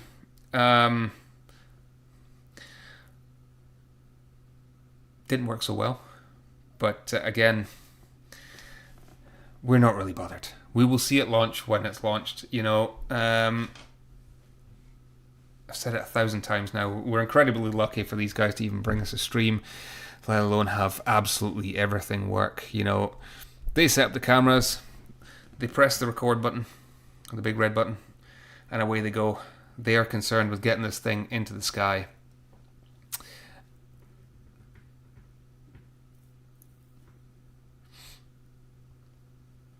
And look, I'm not sure if it's the same one. Probably not. You said it was McGill University there, but I believe the only one seen recently and mentioned in my video from earlier this week was the one from York University. Was it the Goose 3, the little off-the-shelf model rocket that students there built? It's great. And actually, I'm sure Jim will be able to tell you as well that in Scotland, at Machrihanish Air Base, there is a model rocket show there every year as well, with students all over the UK that come to fly model rockets and engage in some healthy competition, and this is what it's all about. It's great that you can engage in this at any age, and in fact, it's one of the reasons that I talk about Ambasat so much, aside from them being a really great bunch of guys. Is what they're allowing is, for those that don't know, Ambasat, and I have plenty of videos covering them, they offer chipsats. And these packs, for less than £200, so would that be less than $300, you can buy your own satellite platform. You put it together, it comes with software, so you can program it. You can have it for any kind of application you want. You can attach cameras to it, measuring and monitoring sensors, ship it to them, and again, for a very, very low cost in comparison to commercial launches, you can have your own satellite sent to space. Now, this is by no means a promotion. I just think it's one of the coolest things today. My opinion, but it's one of the reasons I talk about it so much, is because one of the primary applications, and it's the same with Alba Orbital as well, just slightly bigger with their 3U and 5U sized CubeSats, is, in the case of them, these are open source CubeSats. Students, young kids can engage in satellite manufacturing applications, and they can have these things sent to space and they can actively monitor it, they can watch it, They've got the software there. They can put a radio receiver on it, plug in an old school ham radio, and listen to their satellite in space. And rocketry in general has never been more accessible. And here we go. Here is the feeds that we had earlier on. That rocket is not in the right orientation. That's better. That is better. Pointy end up.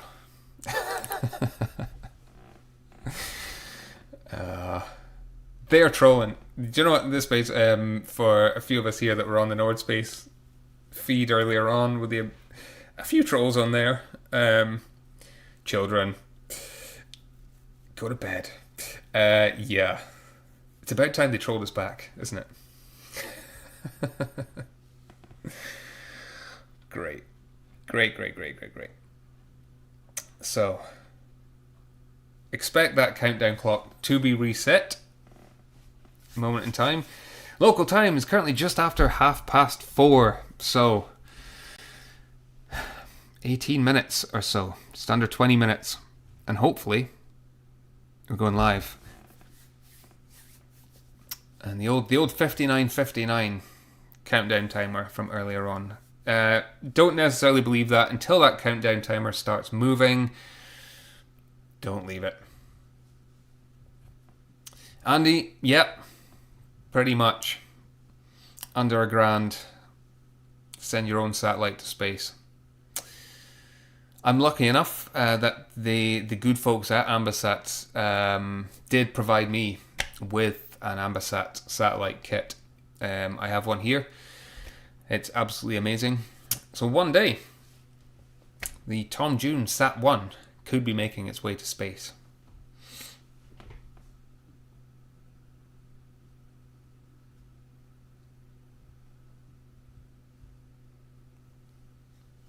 So here we go. Again, keep an eye on the flag there. It'll give you a good indication of wind, and we can potentially all rely on Colin as well, that if anything major happens, he'll keep us in the know with the weather. But this is looking good. That flag is not going too wild. This is a day in Scotland, we'd call this a taps off kind of day. It's the height of summer.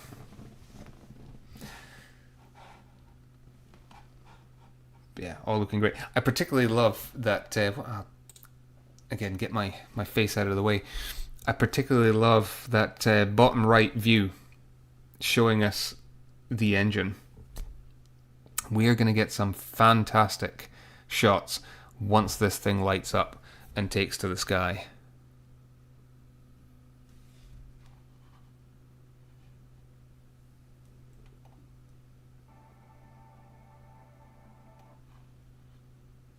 So, what I will do is I will be back in just 1 minute's time, guys.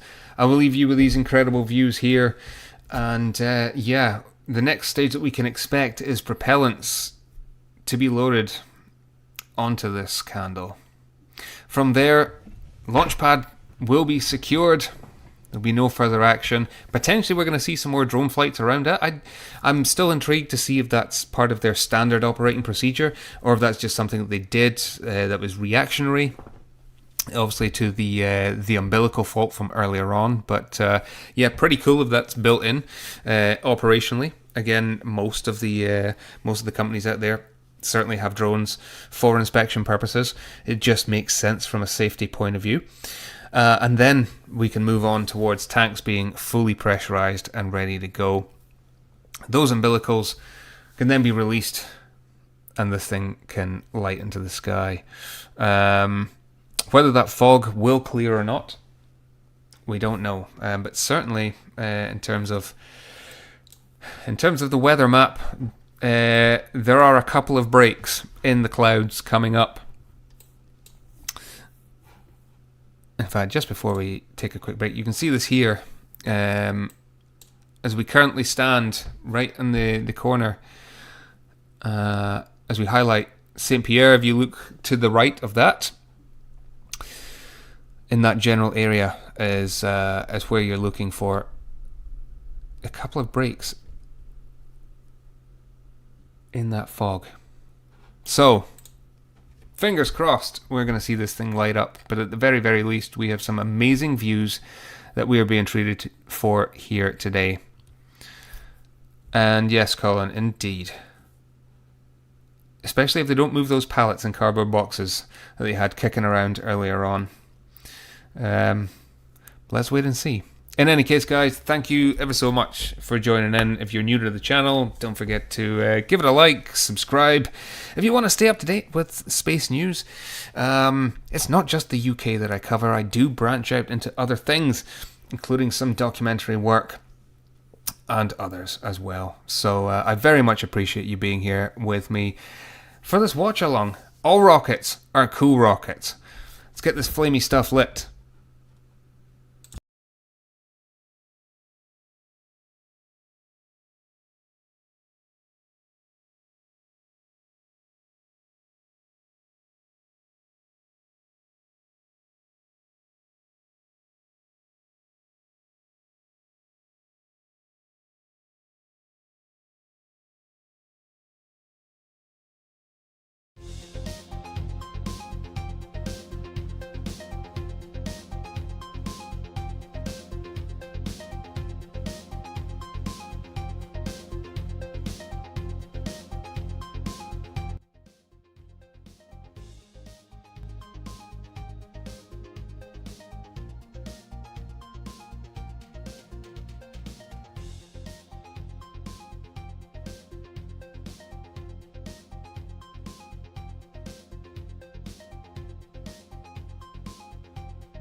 Jim, my man, you read my mind.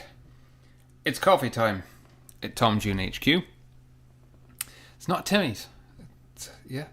I'm still disappointed about that we couldn't get a Timmy's. But over the course of the next wee while, hopefully we do. The good old double. Some Timbits. Hey, toasted Timbits under this thing would be great. I don't know if it's just me. Colin, maybe you can shed a bit more light, pardon the pun, on this, but it does look like the fog is clearing a little bit. Certainly, again, from the weather map. And there is a clear front moving in. So, if these guys are through a lot of their checklist, and they'll be watching the same feeds. They'll be keeping an eye on the weather as well. They'll have their radars open. We could be good to fly here. I'm seeing a little bit of... If you look directly above the nose cone, maybe it's the pixelation in the feed, but it's certainly looking a bit clearer there.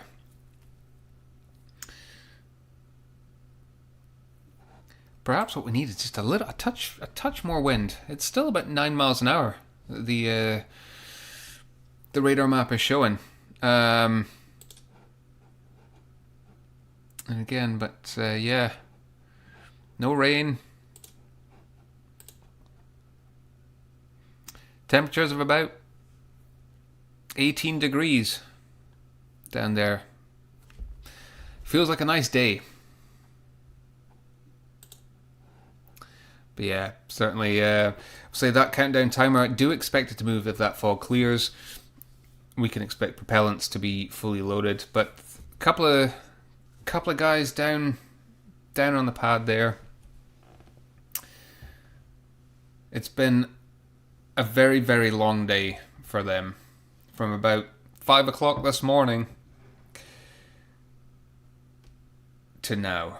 And the time they're currently just shy of 4:45 in the evening. So, a good 12 hours of work.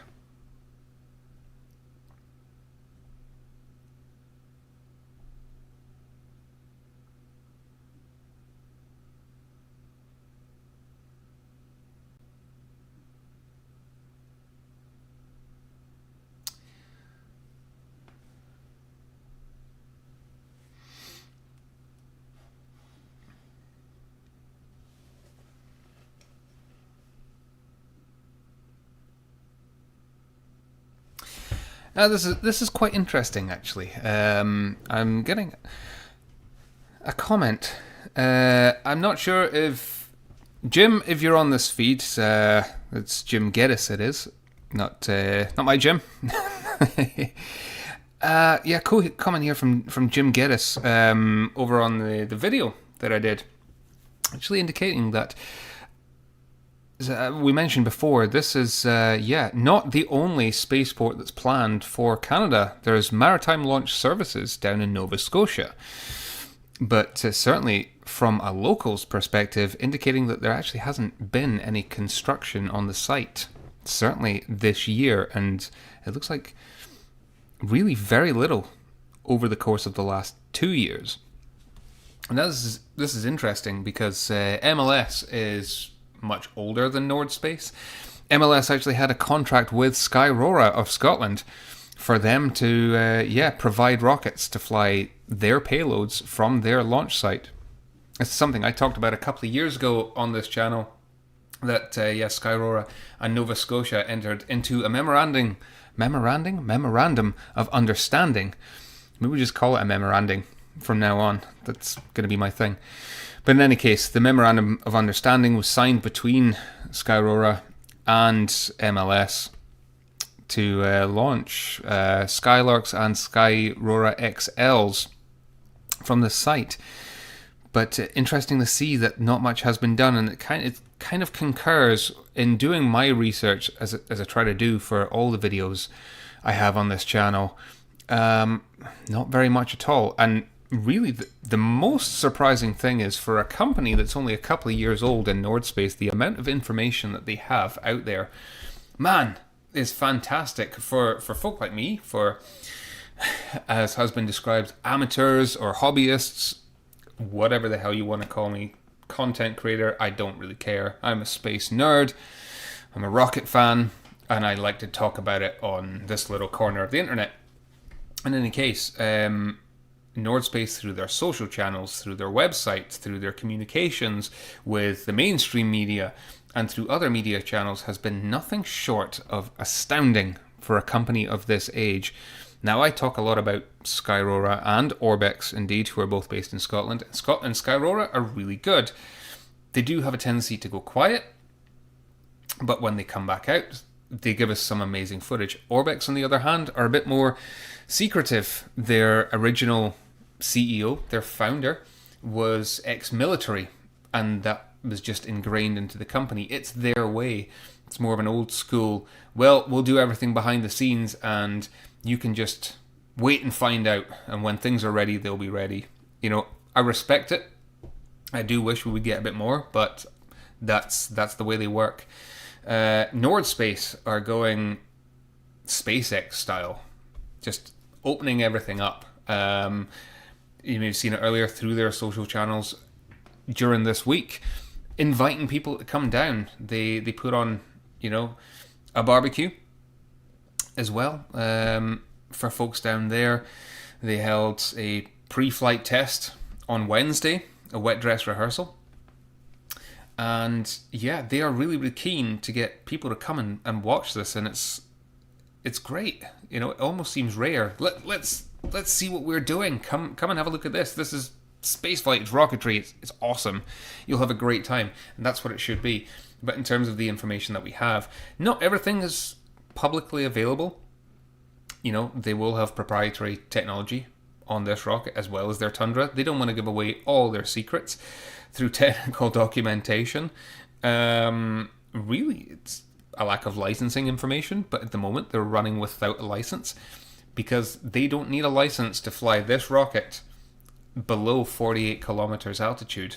And yeah, in conducting research, I've very rarely been so pleased at what's out there in terms of not just information about the present, about their formation, as well as about where they're going. These guys have big, big plans, as we already said, leading to around 2032 with the Titan rocket. Fire department. Well, that sucks. Yeah, but hey, at least they offered one. Right? This is not being funny, but if any of the rocket companies up here offered barbecue, I would be there quicker than you can say barbecue. I like a barbecue. Yeah, that's a shame, but perhaps understandable given, yeah, naked flames near a hydrocarbon-rich environment. Maybe not the best idea. I used to work offshore here in oil and gas, and yeah, during shutdown season, that was the running thing about having barbecues up on the heli deck. All I'm saying is I wish I worked offshore in the 80s because things were different back then. But yeah, not the brightest idea. But hey, it's always good that these guys they want to do something, you know, and make a party of it. It's cool. National defense restrictions, absolutely. Yeah, here in down in the USA, they talk about ITAR regulations that prevent things from being seen and disclosed publicly. We have that here in the UK as well with Ministry of Defence. Say and going through technical documents, environmental impact assessments, licensing documents as well. You know, it's great when they give away a lot of information that pertains to what they're doing, but not necessarily how things are built, and that's completely fine. At the end of the day, we love seeing these things launch. We love when they work well. we love when they don't work well, because for us it gives us something to talk about, and if it's explosive in nature, it gives us something great to watch. It's some good footage. I particularly love that Rocket Factory Augsburg, when they had their big incident on the launch pad at Saxavord last year, just about a year ago now, in terms of how they viewed things, it was a bit of a disaster, to say the least. But with good humor, it was a very expensive, very time-consuming way to get that kind of footage. And if you haven't, please go and look at my past video, because I don't think I've ever seen a better looking RUD in all my time. We've seen the amazing explosions of Starship during its earlier days, but the first stage of the RFA-1, sitting up there on the launch stool at Saxavord, you talk about a candle.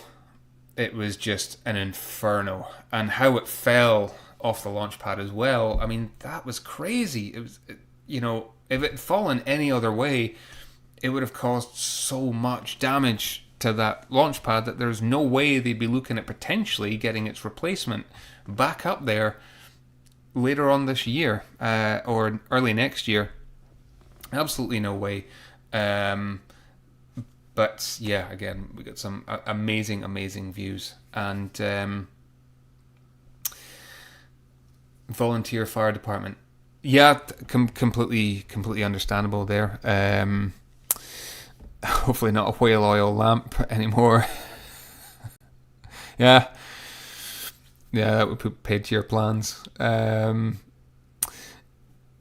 you can see it in the views there. Again, things are looking a lot more pretty. The sun is coming through. This cloud front is certainly moving. Now, as we look at the radar, and I will beg your pardon as I show you this again, which I think is quite handy. If you look at Saint Pierre, I hope I'm pronouncing that right. I don't know if it's more French. Saint Pierre. I don't speak French. But yeah, Saint Pierre over there. This clear area is what we're looking, because it is moving northeast. And what we have at the moment is a couple of pockets. But if we zoom out, this big beast of a front that we were talking about earlier on, it's now in the center of the screen. If that hits before they launch, I think we can safely assume that it's game over for today, and there will be no launch unless it suddenly starts breaking up and dispersing. But that is a thick pocket of cloud there. But at the moment, there are a couple of pockets where this fog can clear and break, and certainly my part of the world, in the northeast of Scotland, yeah, we see fog all of the time, absolutely all the time.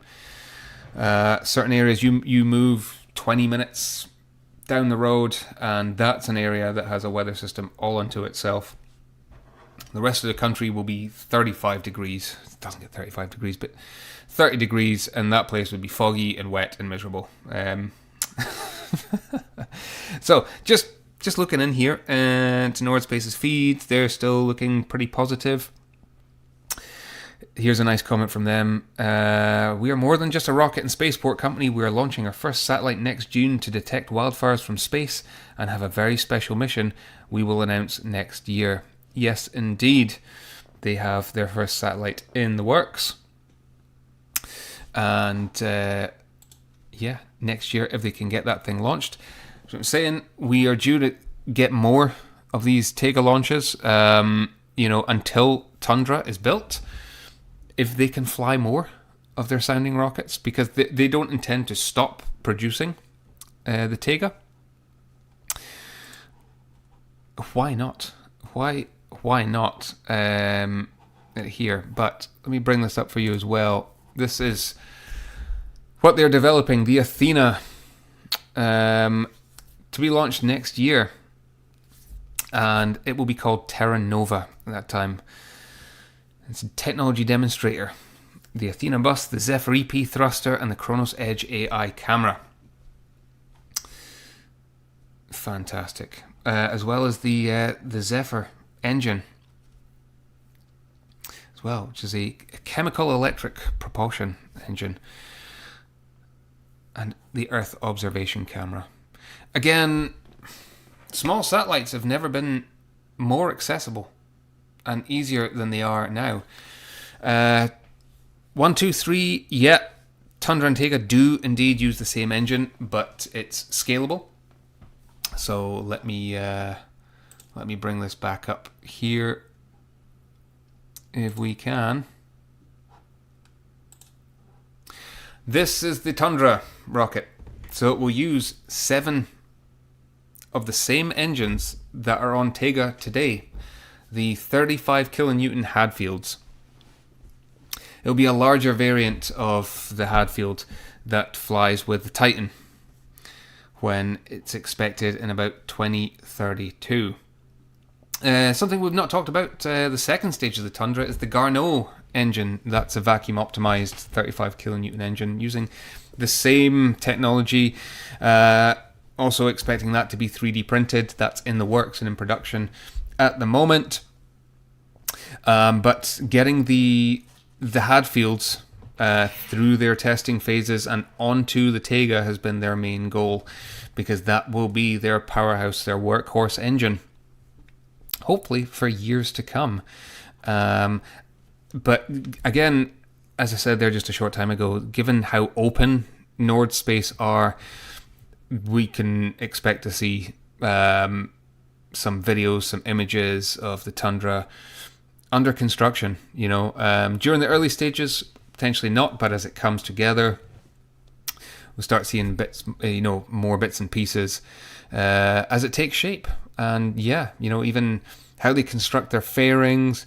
And yeah, again, if you look just below the satellite there, they are producing an optional kick stage as well for, rideshare missions. So for orbital insertion of small satellites. And really it's a whole end-to-end system that they're going to launch from their own spaceport. It's fantastic. One thing to note, I don't think we've mentioned yet, is that the Taiga actually has come together in about 6 months. And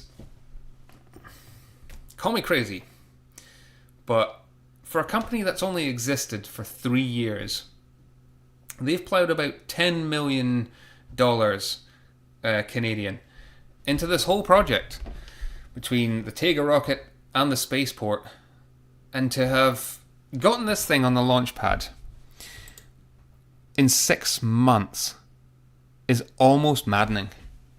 Certainly from a British perspective, it's jealousy. That's all it is. But it just shows, they've studied, they've learned, they've developed, and it's absolutely astounding what they've done. So if we're giving them props, a company that has less than 20 employees, and in fact, a few of them started only just recently, I believe at the beginning of summer, it numbered 15. So, yeah, what can I say about these guys? There's something that feels quite special about NordSpace.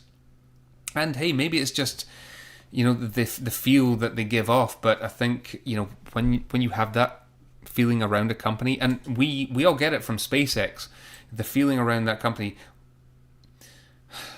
how to say this politely, regardless of your feelings of the owner, the company itself has always felt special. It's the same feeling you used to get about NASA. It's what made me fall in love with space in the era of the space shuttle, and I'm sure many of you out there from earlier eras, whether it's going back through Skylab or Apollo, or maybe even earlier than that. When it feels special, it's something to cling on to. It absolutely is. So yeah, I personally wish them nothing but success today, and I think that goes without saying. Yeah, the founder of NordSpace, Rahul, man, to get this far in 3 years, raise a glass, because this is great. Even if this countdown timer makes it all the way to 0 and it doesn't launch, it's brilliant. But yeah, you see the fog has cleared. Launch preparations commencing. Those clouds, yeah. As Colin's mentioning, yeah, hopefully they launch today. I believe that today is their last day. So if they don't go in this launch window, it's going to be pushed back to another time. But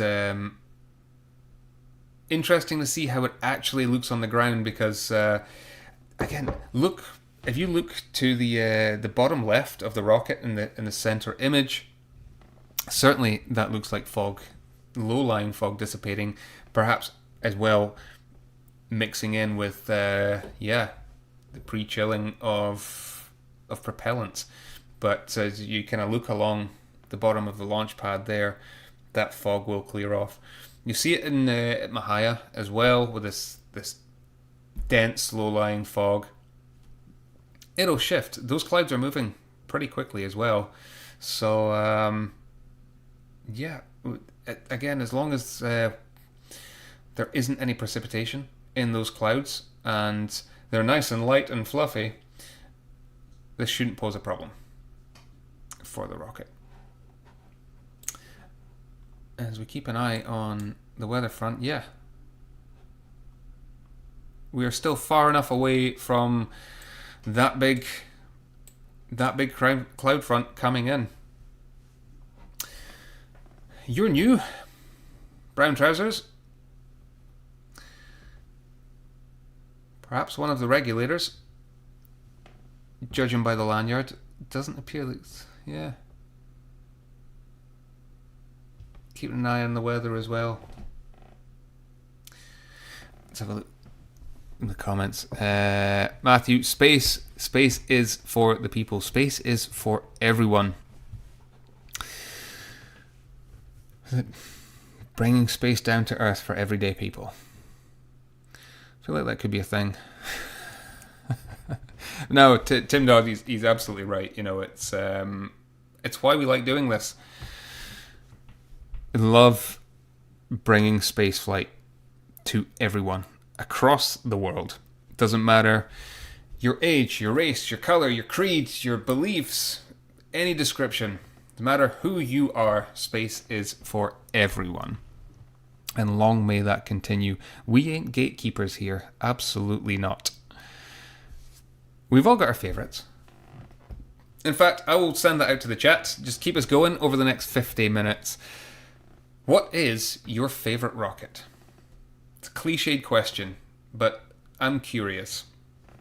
Absolutely curious. Could this be your next favourite rocket? Hey. It's certainly given us good views.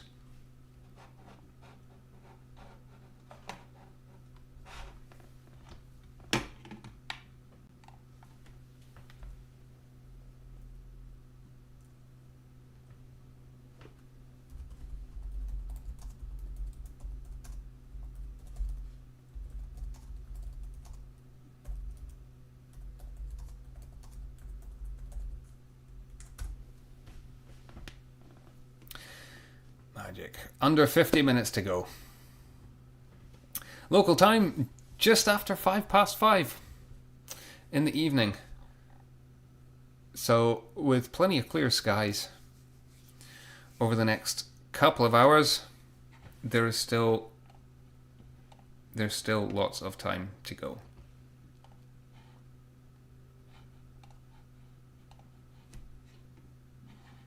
As I said here, yeah, roughly about three and a bit hours worth of time on this launch window. Obviously, again, the first launch window opened at was it 9 o'clock in the morning, NDT time. They obviously want to launch this thing in daylight. It gets the best imagery. It gets them the best possible chance of visual data watching this thing fly during the day. But, hey, if they have to go, if it gets slightly darker, then they go when it gets slightly darker, and they'll collect the data from the sensors on board this rocket. That is not something that's going to be out of the question. But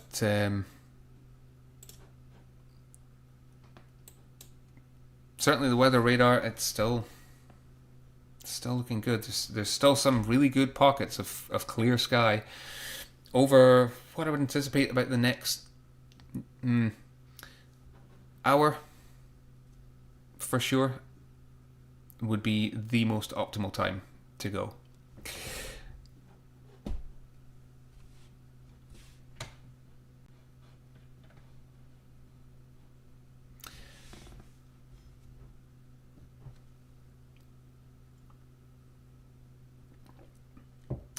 Definitely lots of inspections.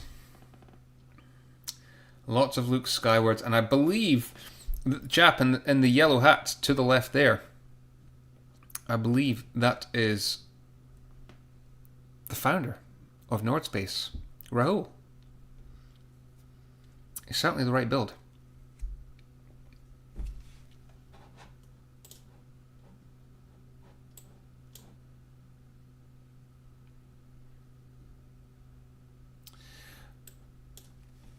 In terms of wind, yeah, a few gusts on the launch pad, but I mean, you can see the flags going, you can see the tethers going, but that launch mount looks stable.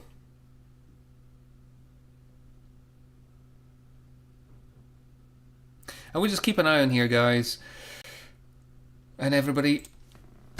Let's get a better view of that. Not the same camera view. Never mind, in any case. Directly above that rocket, yeah. They're still blue, but that cloud is moving in quickly.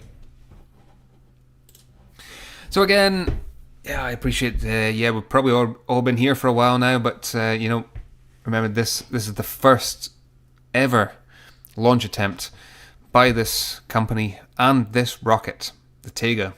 Single stage sounding rocket, aiming to fly to about 35 kilometers in altitude, to test the engine, the working systems, everything that's going to be scalable to their larger Tundra rocket, anticipated for a couple of years' time. So we'll keep an eye on what's happening with the pad. Yeah, they're certainly moving those cradles out of the way. Could that be a sign that we see that countdown timer come down quickly? Let's keep our fingers crossed. But again, they are learning as they go here. But if you look at the cloud, it's fairly low lying, but above that, it's mostly clear. And this thing, certainly in terms of getting to that level of cloud, it'll punch a hole straight through it. You're still under peak acceleration at that point. I would probably be more concerned if everything was higher up, was dense, if it was full of precipitation. That's when you're starting to kind of get into territory of maybe scrubbing this. But fingers crossed that we're still good to go.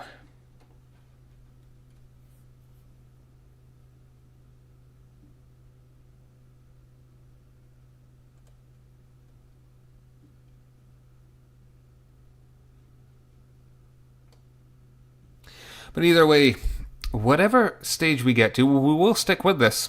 I think we're nearly 12 hours in terms of investment.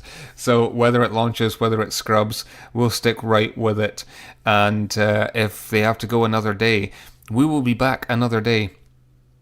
But at the end of this day, whether it goes or not, It's a good day for Canada. They have a domestic rocket sitting on a domestic launch pad, ready to fly. Hey, if they're pegged by weather, it's just one of those things. You can control everything, but you can't control the weather.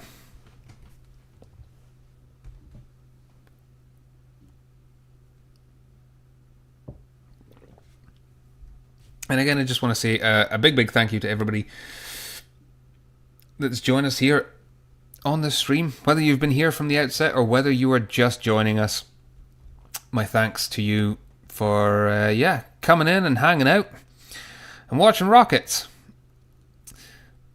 Because it's a Friday evening, and what better way to spend it than in the company of fellow nerds. I love it.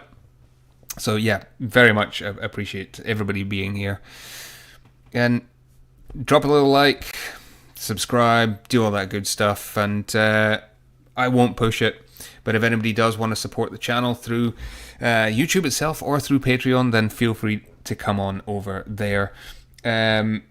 With Patreon in particular, again, it's something that is still in its infancy to me, but it's not something I push financially. It's more about kind of getting a good community going over there. There are the free membership options, and generally speaking, 99 times out of 100, unless it's something super duper exclusive, everything I put on there is open to everybody, because that's the way it should be. And if people want to kind of like reach out, they're able to over there. I don't like hiding things behind paywalls.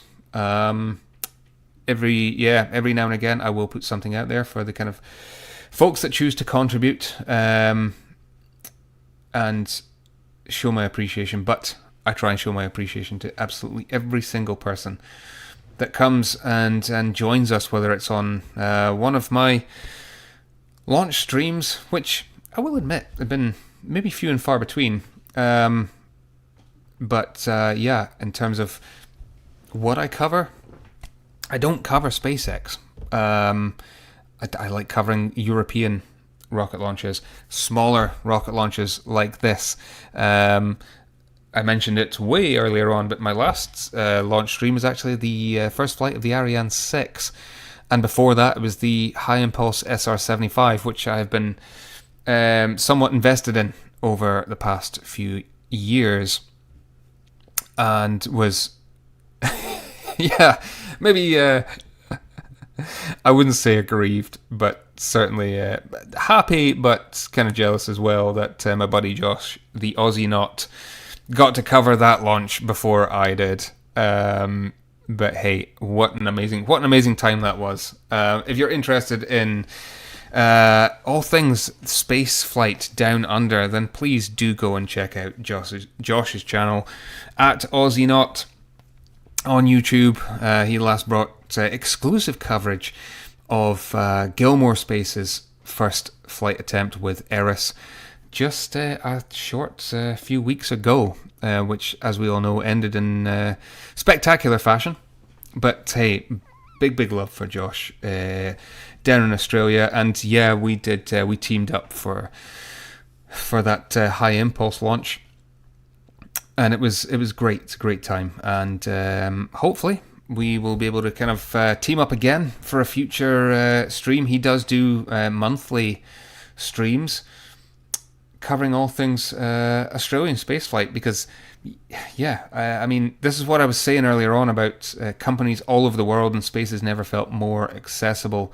They have an amazing spaceflight program going on down there, which includes plans for not only small and medium satellite launchers, but also for crewed flights, for lunar rovers, for cargo drones, space planes, all the rest of it. Exciting time to be interested in spaceflight wherever you are in the world. Davey, well, you do recognize an accent. Yeah, currently based in the northeast, Aberdeen. Whether or not I'm actually from Aberdeen, it's up for discussion. But yeah, from the northeast. This way, I do ken the broch afa well, and Rosati as well, believe it or not. So that's one for you. But alright, it's gone off a dark outside. Yeah, it's started to go dark here. You know, as it moves from summer into autumn. Yeah, we're starting to get the darkness at 9:15 at night. It's been a long day, and we are just shy of 40 minutes now. 38 minutes and 40 seconds. That fog has cleared the pad. There are blue skies beyond those clouds, and things are looking all right at the moment. The winds still seem fairly consistent. Again, we keep an eye on those flags, you know, to the right of the rocket there, and yeah, they're flapping in the wind, but nothing out of the ordinary. Certainly nobody's getting blown over. And in fact, you look at the tether cables, less activity on them than there was 10 minutes ago. Luke, I'll say no comment. But hey, I mentioned it earlier, these guys are, they're open to military applications. And this is something that you could, something that they will be relying upon is this flight going well, because the Taiga itself is the one that will have military applications, being used as a ballistic missile with their interchangeable engine systems. They can go from a liquid-fueled rocket engine into a hypersonic liquid-fueled rocket engine, which is doubly interesting to me because there are a number of companies working on hypersonics at the moment, one of which that we haven't mentioned yet in this stream is Space Engine Systems, also from Canada, who are of course producing the Hello 1 and Hello 2 launchers. Initially, Hello 1 is going to be an uncrewed cargo drone. Not unlike the X-35, the X-37B.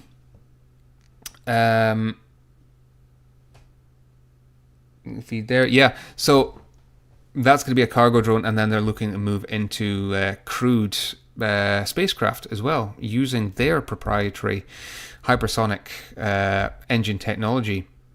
They at the moment they have signed additional contracts with folks in Canada to launch. They of course also have, we believe, a contract with Spaceport Cornwall still in existence to carry out test flights there. So that's another Canadian company engaged in spaceflight. I was seeing some comments earlier on NordSpace's feed this morning saying, well, what has Canada actually done in spaceflight apart from the Canadarm and Chris Hadfield?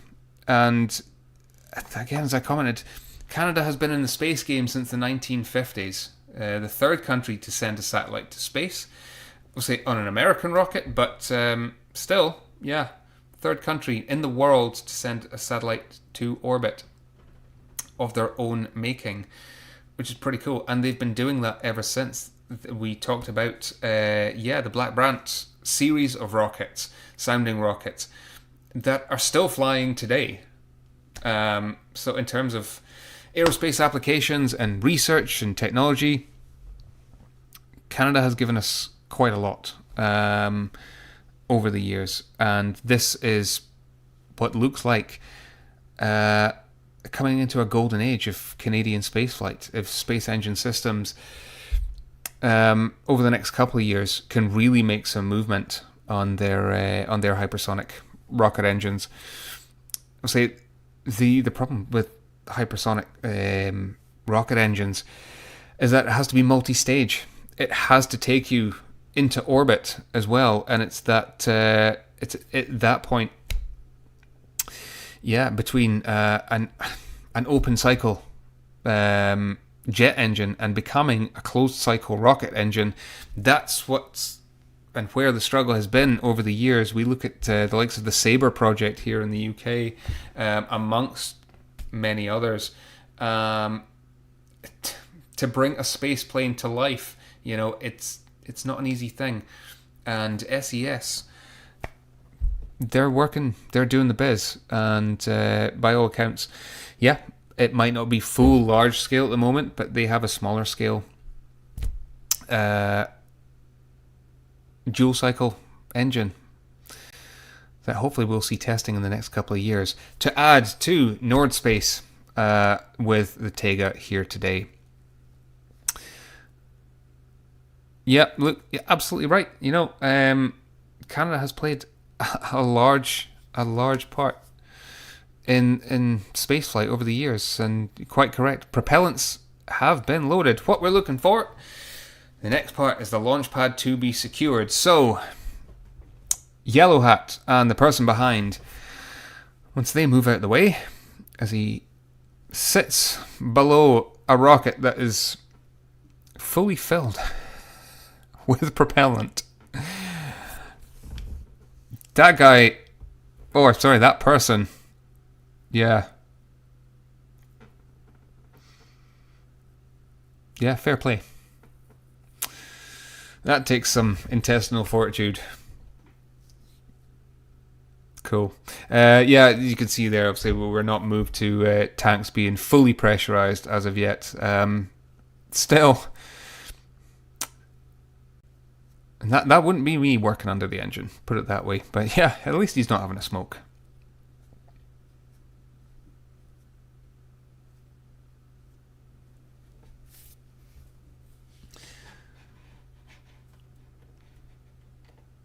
But I think just over half an hour away, get the Timbits at the ready. It's time to make some s'mores. And what I'll do is I will clear the screen and I will let you guys see all of the camera views there, which are again amazing for a company on their first flight. They're giving us some great views, and good quality views as well.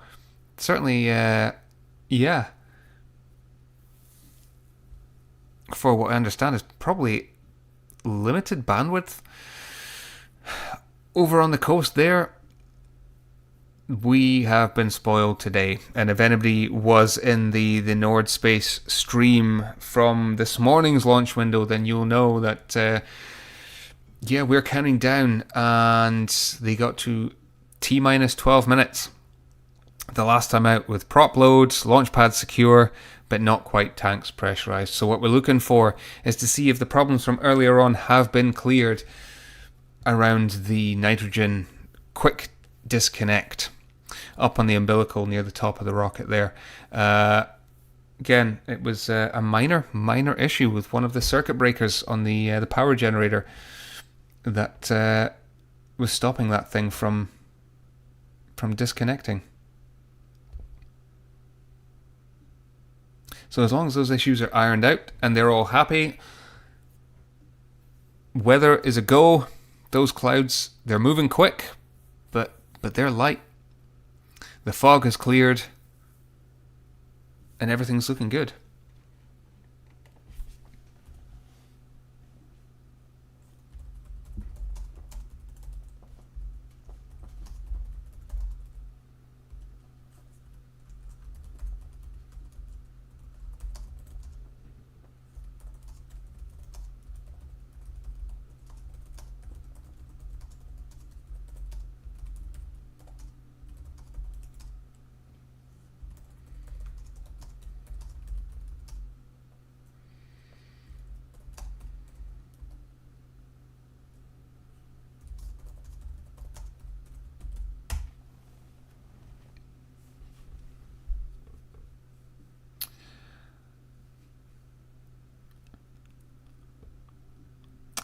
And then we're now less than T-minus 30 minutes. Less than half an hour until proposed launch time. So stick with us. Stick with NordSpace. And fingers crossed that this rocket has had its Timmies for the day. and it's ready to fly. Remember, it won't quite reach space, won't barely reach the edge of space at 35 kilometer mark, but what they're looking for is a great first flight. As long as this thing goes up and where it's intended to, and they get all the data they possibly can without any issues, as long as we see the flamey stuff coming out the correct end of the rocket, then they can consider it a job well done, and on to the next test flight. Remember today, this 35 kilometer flight, aiming to come down back into the Atlantic Ocean on a nice soft ballistic trajectory, and we will see. We will see. Sounding rockets, rocketry is not simple, but in the grand scheme of things, sounding rockets are easier to manufacture, easier to fly than their much bigger siblings. And I would dare say argue just about the perfect test platform for scalable technology. That's why most startups that you see these days have some form of single stage, smaller sounding rocket to test it out. That 35 kilonewton Hadfield engine, instead of one, there will be 7 of them on NordSpace's next rocket, the Tundra. So if this thing works, hey, that's another tick in the box for 3D printed engine tech. Amazing, amazing stuff. But a very, very simple kind of setup here. It's a Kerolox rocket. It's one of the most reliable forms of, dual fuel rocketry ever produced. It's simple.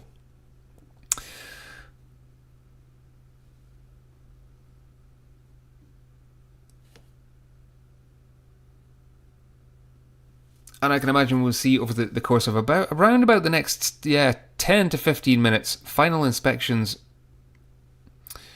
will continue, unless they're having problems there.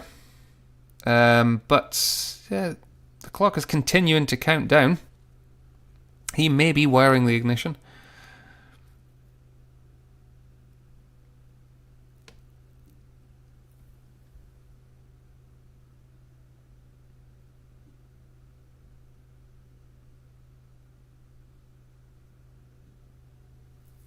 There's a moment we kind of lost definition on the stream at the moment, but certainly looks like final checkouts for the rocket. It's absolutely fantastic.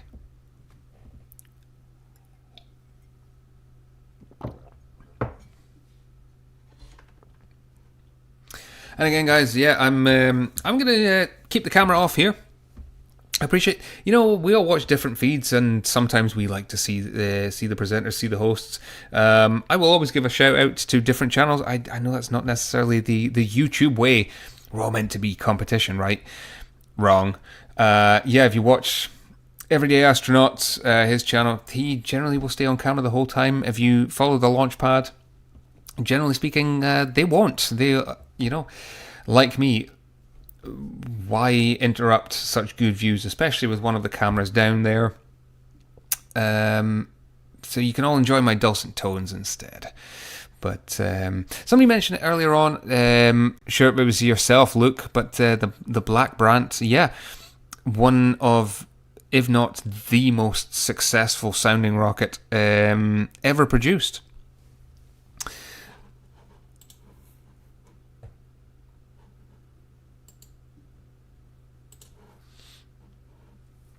And just a quick check of the feed there. But yes, the Black Brant, it actually had 12 main iterations, and most of those iterations actually had sub iterations as well. For example, the Black Brant 3 that I mentioned earlier on, which is kind of almost directly comparable to the Taiga here. Black Brant 3 was a bit more powerful, but very, very similar in size. Single stage as well. And similar in terms of expected liftoff mass. There's nothing in terms of releases from NordSpace telling us the liftoff mass, but putting it somewhere around the 250 to 300 kilogram mark. Fully fueled wouldn't be out of the equation. But loads of variants, and just absolutely hundreds and hundreds of flights over the years since the 1950s. You know, they keep going, and they fly from America. They've flown from Andoya, flown from Canada, obviously. So again, this is one of those things. The Taiga is just adding to Canada's rich history in terms of spaceflight. So getting down under 25 minutes.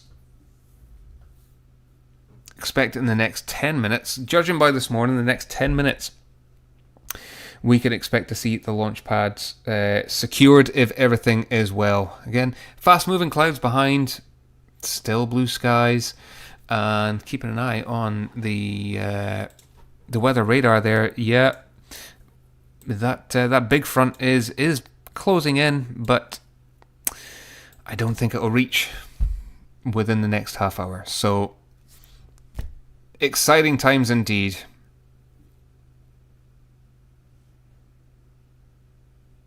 And in fact, look at the flag there, the Canadian flag. On the left-hand side, the wind has really, looks like really died down. It's just a few small little kind of drafts more than anything. It's just an entirely pleasant day. As it picks up and turns around nicely, it gives us a good view. It was almost by design, that. But yeah, over there, Newfoundland, a bit like what we can expect from Saxavord in Scotland. At the end of the day, it's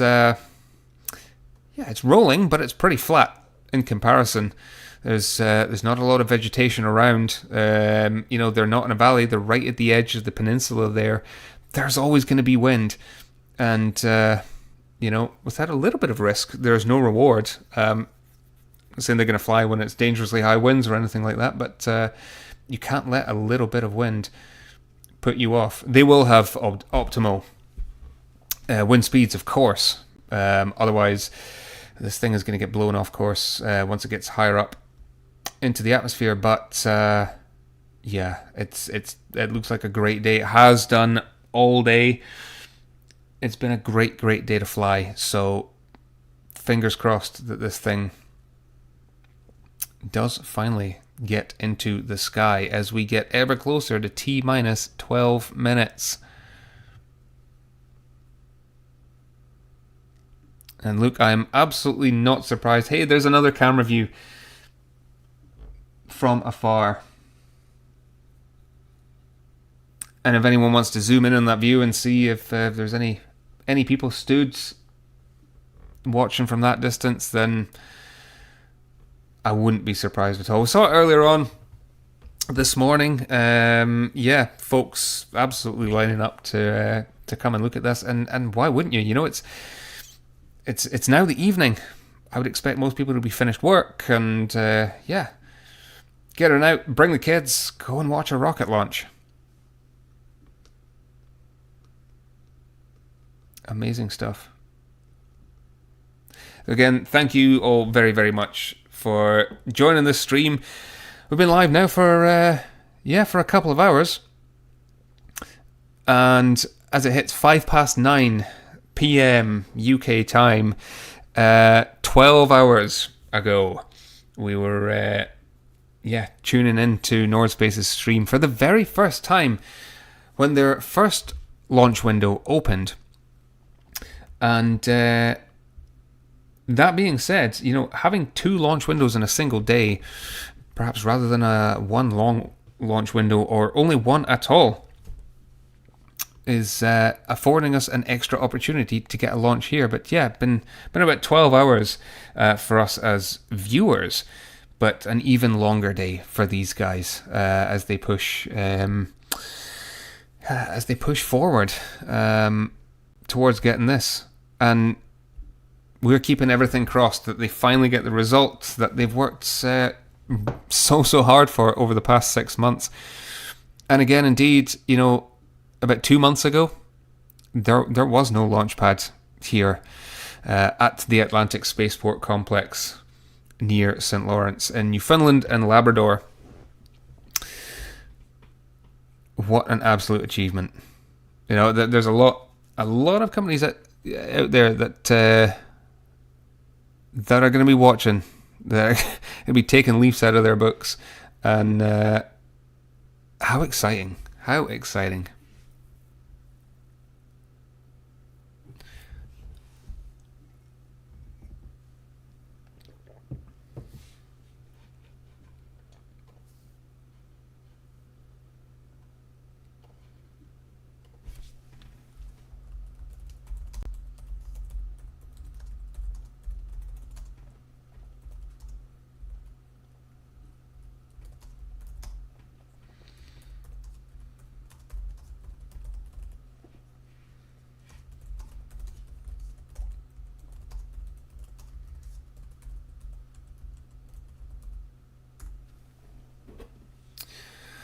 Okay, so expect some further last-minute checks.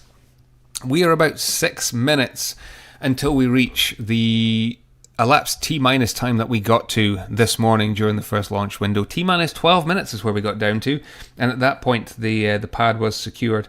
If we need to hold, or they need to hold for any reason, there are still a couple of hours left, about an hour and a half left, my apologies, in today's launch window, so there is plenty of time. They went right down to the wire this morning to make that first launch attempt. But this countdown, it just keeps on rolling. And yeah, clouds behind it seem to have settled a little bit.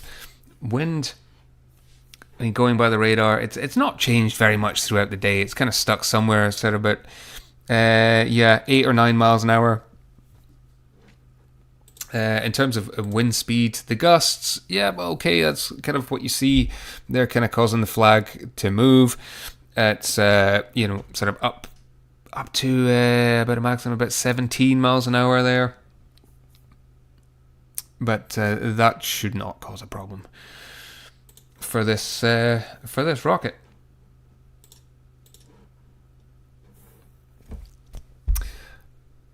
And I want to say thank you that we have 1,500 views in total on this stream. That's since we started here earlier on this evening. That's absolutely amazing. I think that is just beaten my own record from the last stream, which I did over a year ago for Ariane 6.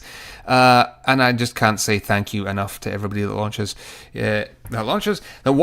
rocket launches and has watched this one with me here tonight. It's getting late, guys, middle-aged. It's nearing bedtime. But no, seriously, thank you all so much. Do stick around, about 15 minutes away. And no holds at the moment. Fingers crossed, touching wood. We've had no holds in this countdown. This morning, quite a few holds, actually. And in what became quite a bit of fun. But hey, holds are perfectly normal. They're there ultimately to safeguard against, either launching this thing when it's not safe to do so, or not being able to launch this thing at all. So, hey, if they need to hold, again, we still have roughly maybe about an hour and 20 minutes left in today's launch window. Maybe more if they decide to extend it, if the weather remains favourable there. It's only 20 to 6 in the evening. There is still a good few hours of daylight left.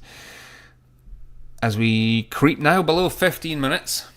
So, if you are new here and want a bit more information, let's just run through this again. This is the second attempt today to launch the Taiga rocket by NordSpace, as their second launch window opened up a few hours ago at 3 p.m. Newfoundland time. Just about, was it 6:30 UK time? The Taiga here is a single stage, 16 feet long, 1 meter diameter sounding rocket with a single 3D printed 35 kilonewton Hadfield engine, named after, of course, Mr. Sir Chris Hadfield of International Space Station and guitar playing fame. I'm going to say Canada's favourite son. One of Canada's favourite sons? I don't know. Launch pad is secured now as we enter a hold. It's probably to be expected as well, so that they can move into tank pressurization territory. And this is where we got up to with about 2 minutes and change earlier on this morning. But yes, know that engine is named after Chris Hadfield, and we were, I think, lucky enough. Cobra will know this from earlier on that Chris Hadfield's brother was in the stream, and I know that both of them are watching this from their respective homes, and fingers crossed for them. Hey, this is great, and I know that he's obviously been a big supporter of NordSpace and what they're doing. This is a classic case of Canadians coming together and working to get the job done. We could learn a lot from this in the UK. In less than 6 months, NordSpace have built a rocket, built a launch pad, started a whole spaceport, and ready to fly. Hopefully we are 15 minutes away from seeing this thing on the launch pad. And for those of you, again, who didn't join us earlier on, I'll interrupt that view very, very quickly as we're still on a hold. I will get rid of this if the hold disappears. You can see their planned launch vehicles. Today we have the Taiga. Future iterations of the launch pads, of the rocket, will be able to send 30 kilograms of payload into low Earth orbit. Utilizes one Hadfield engine, and it is interchangeable with those hypersonic as we take a break there. No, okay, that's fine. Yeah, it's interchangeable with hypersonic liquid-fueled engines for military applications. They're then going to move into Tundra in 2027. That rocket, is, from what I understand, has begun construction as well. And that's a 2-stage orbital rocket which will carry 500 kilograms worth of payload, small to medium class satellites. And that will utilize 7 of the same engines that are on the Taiga today. And this is ultimately why they are flying the Taiga. It's a test platform for their larger rocket. Further afield, they have the Titan planned with 7 250 kilonewton Hadfield engines. Daddios, I think you are clear to use the bathroom. They're still on hold. I will send them a DM and make sure. But in any case, you can see that this is a small company with big plans, and if all goes well, a bright future. We hold at 14 minutes and 10 seconds. The launch pad is secure, the propellants are loaded, we wait for tanks to pressurize, and then we are go for launch. Earlier on this morning, there was a problem with the nitrogen quick disconnect on the umbilical near the top of the rocket, as you can see there. And what turned out, it was a minor problem with a breaker switch on the power generator. I'm going to bring this up again because this is something so simple can pause a rocket from launching. Here you go. Maybe a bit of a bigger image, but hey, it is what it is. Yeah, that assembly there, that's their power generator, and a breaker tripped on it and prevented them from being able to release the quick disconnect on the nitrogen umbilical. Rocketry, man, who would do it? But no, seriously, keep doing it. This is amazing. And as we mentioned, we are really, really fortunate that this is a company with less than 20 employees, and we have 3 live camera feeds directly from NordSpace. So we want to give a massive, massive thank you to those guys there, to Rahul and the whole team, for doing what they're doing today and allowing us to share in this. Some of us have been sharing in it since 9 o'clock this morning, UK time. As the guys there, it would have been the back of 5 a.m. in Newfoundland and Labrador in Canada that they have been working on this rocket. And we kind of closed down towards the last hour of the launch window. They are going to make us wait, aren't they? They are. But nothing but the best wished for these guys here. And one of my, if we can bring it up, I seem to have.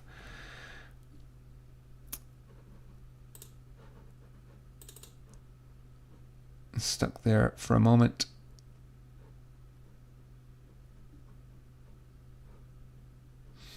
There we are. So, FY, this is the team as it stands that we want to be thanking, and I feel it's only appropriate to give them a shout out and to wish them luck and all the best. We still hold at 14 minutes. But the launch pad remains secure. We are waiting for these tanks to pressurize, and it will be the nitrogen that helps to pressurize these tanks. And you can see why earlier on, with it not disconnecting, just how close they got during this morning's launch window. 12 minutes away, and we hold at 14. There were a few holds earlier on today. So it's not something that's unexpected. It's not something to worry about. They will keep going. They will work, and this is them in their little control booth, which is the back of a trailer. And I love it. I love this whole small startup, enterprising, just fly by the seat of your pants thing, but with some very, very intelligent individuals and some great backing, both financially by the government and by everybody in the Canadian space sector. So,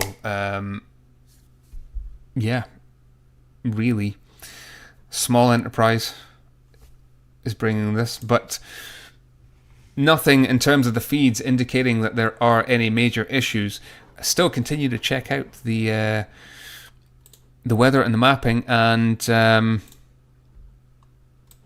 there's still enough of a break in the main cloud front. If you're only just joining us, there is a fairly sizable cloud front on the way. It's been moving up for the past couple of hours, and the optimal time is to launch before that thing hits. And I have absolutely no doubt that it will. Let's give a little bit of another view of the launch pad where that camera is kind of going off. And I appreciate I'm also doing this by the seat of my pants as well in terms of trying to bring these images. But that is the site of the Atlantic Spaceport Complex, the ASX, owned, operated, and still being constructed by NordSpace. Here we are at Slick 2, Space Launch Complex number 2 today, and that is a single launch pad that is designed for sounding rockets. It's roughly about 25 feet in length by about 15 feet in width. It's still a sizable bit of concrete, but it's good enough to fly sounding rockets and future military applications from this site. And what is a mobile launcher? Now, yeah, sure, this thing is not on the back of a truck, but it is absolutely mobile. And again, the fact that they have gotten this to this site in 6 months of construction and in 3 years of existence is amazing. And what an absolutely gorgeous, gorgeous spaceport. It's just unbelievable. We have some great, great looking spaceports around the world. They do know how to pick a destination. I would actually argue that Starbase Texas is probably the least pretty spaceport. I mean, it's still cool, looking out, and that's the kind of the desert and things. It's a totally different view. Maybe I don't know, maybe the Russian spaceports, but even then, in a way, but the likes of here, Mahaya, Saxavord, Andoya, S-Range, beautiful. And then we're going to see some Spanish spaceports as well when PLD Space get underway. Just absolutely gorgeous. And this, from the northeast of Scotland, just reminds me of home. If I go 2 miles north of my house, I will find scenery that looks like that. And, I know my buddy Jim, who is also in on the stream, and Jim, again, thank you so much. We'll find views like that dotted around the place, so that it really does almost bring it home, despite it being several thousand miles to the west. And yeah, look, I've absolutely no doubt that the people are incredibly friendly over there. It's the same with Saxavord. The people of Orkney and Shetland appreciate Saxavords on Shetland, but I've been to Shetland many, many times, in my life, and the people are fantastic. They really are. The islanders, great, great folks. And I will say, though, that the Orcadians do know how to hold their liquor, and the Shetlanders do know how to throw a good time. But, there's something about seeing this view. It's a precursor to maybe what we're going to see over here in Scotland. And, you guys are in for a treat, both now and in the future. So, going on to that, the Slick 1, Space Launch Complex 1, that is still under construction as well. That's going to house 2 launch pads, and that's for the larger orbital rockets that are going to come down further down the line. Obviously, I've already mentioned that Tundra is a couple of years off, so in a couple of years' time, this spaceport complex is going to grow, and it's going to be a lot busier, and great for the great for the local area. It's going to drive jobs. It's going to drive up the economy. This is a commercial enterprise. This is not led by the Canadian government. These are just a group of spaceflight enthusiasts, engineers, technicians, a heck of a lot of brain power, and some good financial backing coming together to bring something to what they have deemed to be the most suitable launch location over and that peninsula there, and just shy of St. Lawrence.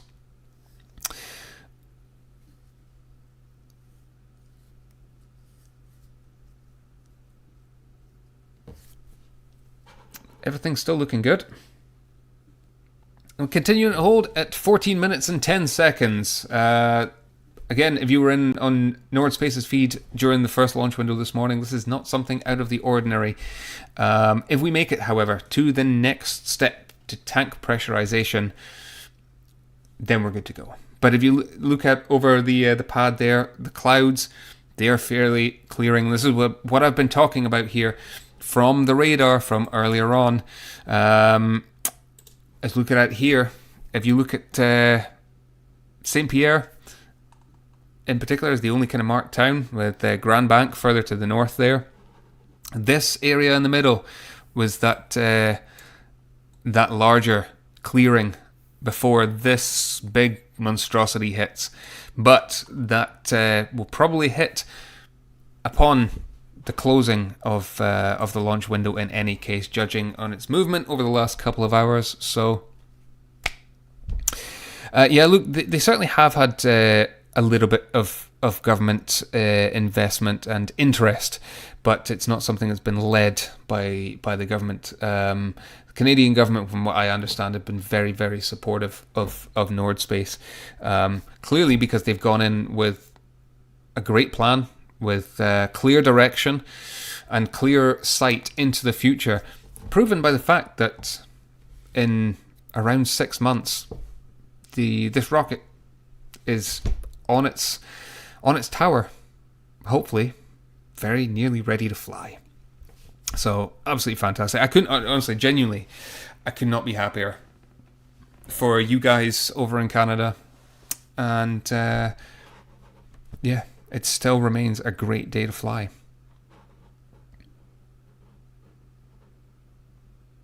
And throwing out Battlestar Galactica references. Yep. You can state. So say we all. Beautiful. I will say this, since we've been on stream, we really kind of have to go right back to the beginning of the stream for the area to have looked as clear. And bottom right corner, the drone is back out. Now, let's see if it goes close to the rocket. The drone is what was used last time for its inspections during the last hold this morning, and that's where, they were investigating this umbilical fault. Turns out it was nothing to do with the umbilical itself. It was a breaker switch in the power generator. But in any case, it'd be great to see the little drone come back for further inspections, hopefully last-minute inspections, before we go.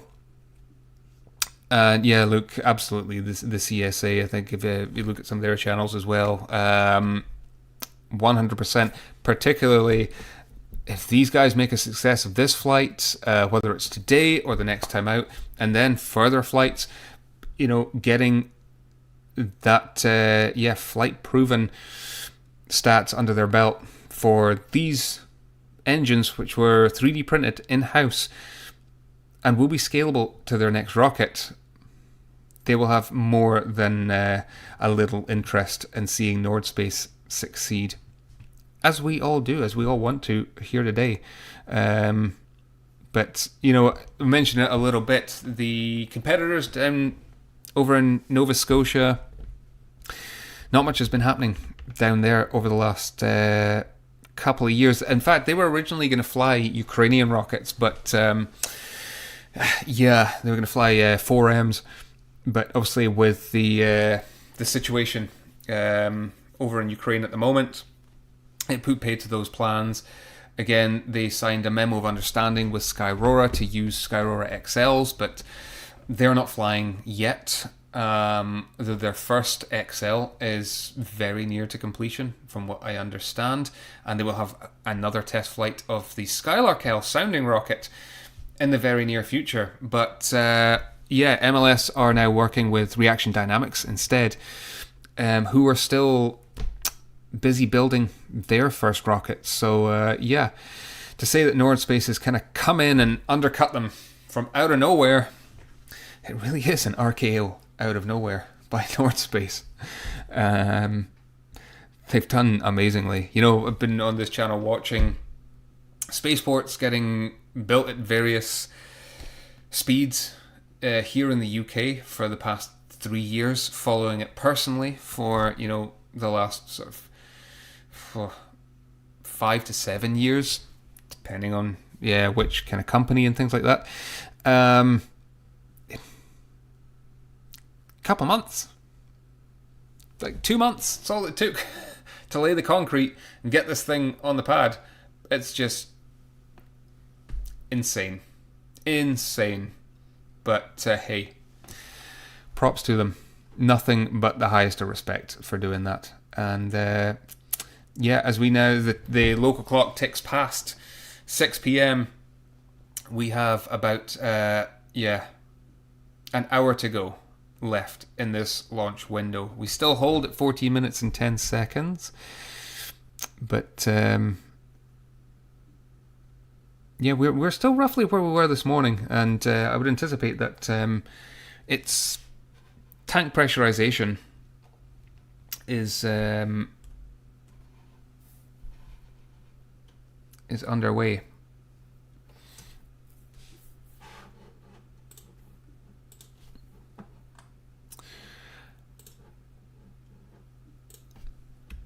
And we'll just keep an eye on the other feeds here. Again, as it's been,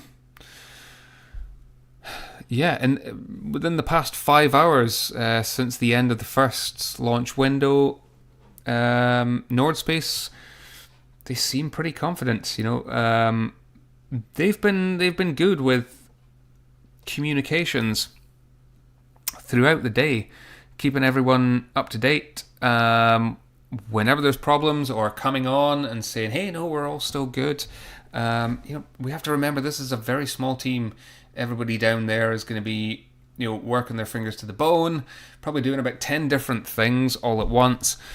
And the fact that they've, one, provided us with this coverage, multi-angle coverage as well, and that they're taking the time out to come in and check in on feeds and streams and their social channels just to update everyone is, again, incredible. It really is.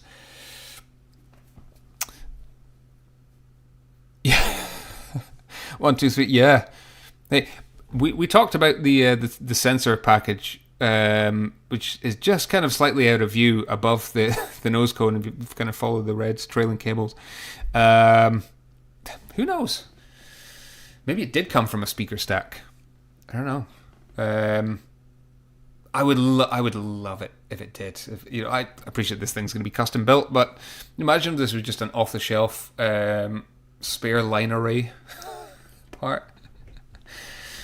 Yeah, last play to download.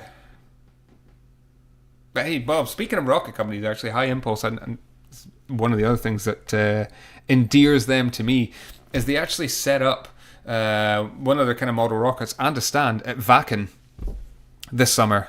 So, you know, we used to say the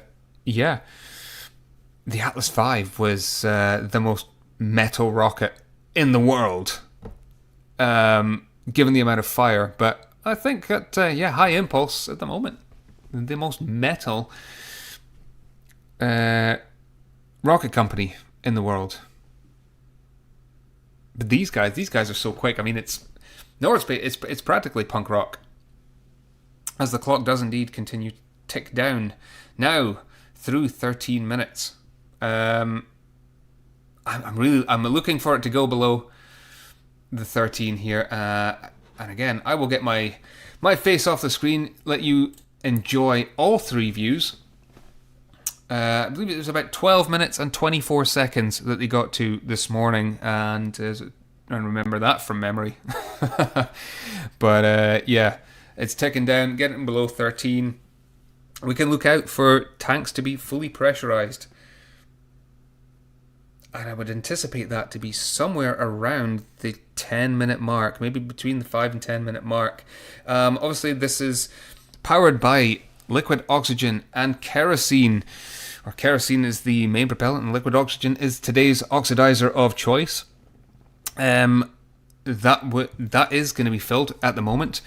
We're not getting the same kind of views we did this morning, so can't quite see the venting as it is, but appreciate that now it's a bit later at night.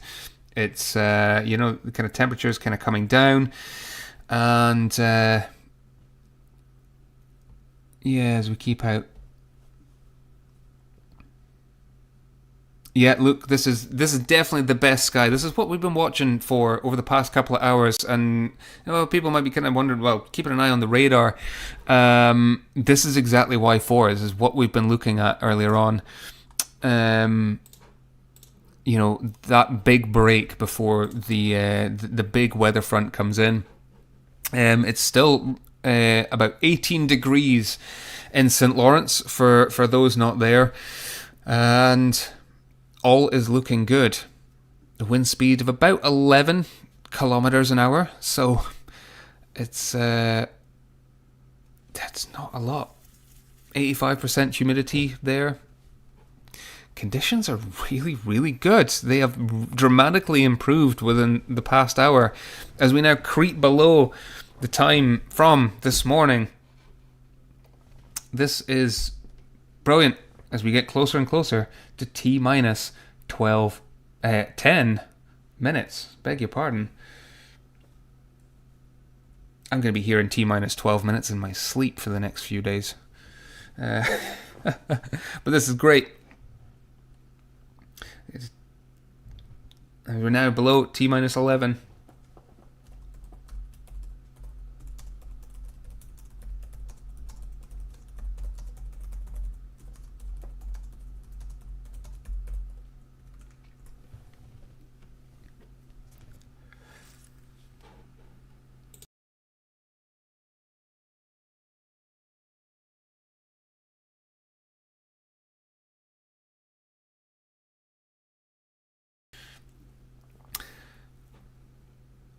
Yeah, talk about a great evening. I hope for all of you that are there, you are taking this in, you're getting your own footage, and enjoying it. Can't quite see, but that kind of bottom image, I imagine if the camera were to swing round a bit, you would get the views that we saw this morning. I have loads of crowds up in the hills, and somebody mentioned it earlier that the highways are starting to fill up with people waiting to see this thing. Let's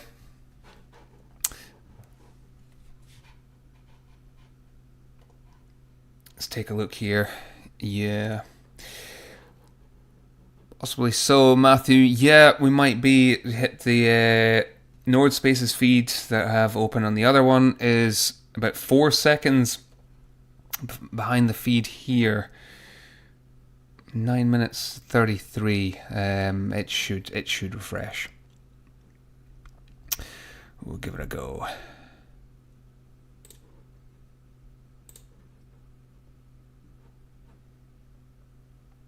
Yeah, live feed 9 minutes 18 seconds. Okay. And we're hold at 9 minutes and 18 seconds. So yeah, we're below 10 minutes. But again, this is perfectly normal.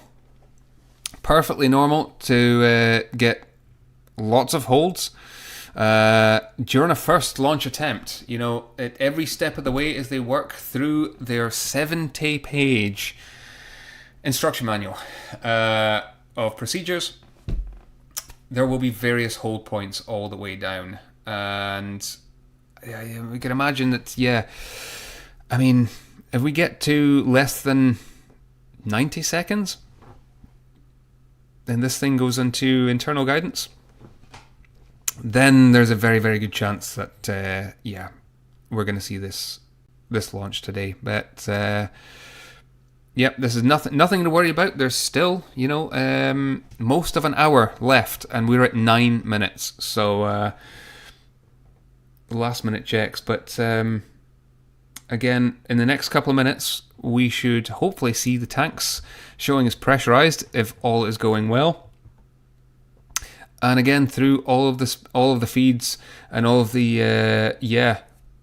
the different kind of bits that I have open here, there is nothing from NordSpace to say that there's been any problems.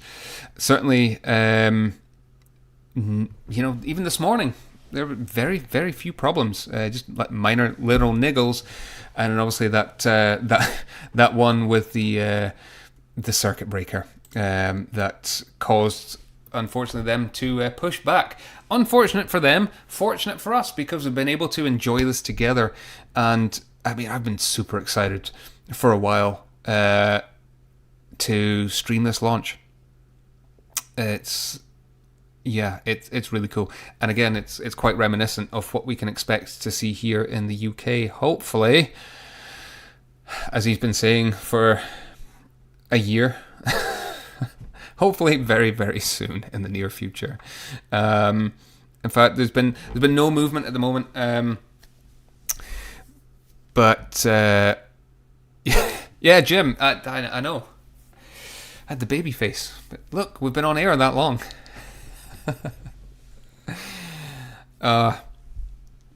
Yeah, no, I haven't eaten. Actually, I've been under the weather most of the week, and in fact all day. Zach, thank you very much indeed. Much appreciated. And as to everybody that's on stream with me either just now or has joined me, dipped in and out, doesn't matter, we're all space fans. Thank you so much for being here, for watching along with me, liking, subscribing, checking out everything. Go and check out the website that sees down there, tomjune.com. Links to the podcasts, which also includes the first episode of the history of Britain and space, with perhaps what is maybe my second favourite rocket of all time, the Blue Streak. What was a passion project, 18 months in the making, and a few months in the literal making. It's the first episode of a planned series. Earlier on this year, I had to take some time off from the channel to kind of deal with some real life stuff, but in getting back into it, that is something that I'm looking to do as well. So more launches from around the world being covered, hopefully more activity here in the UK.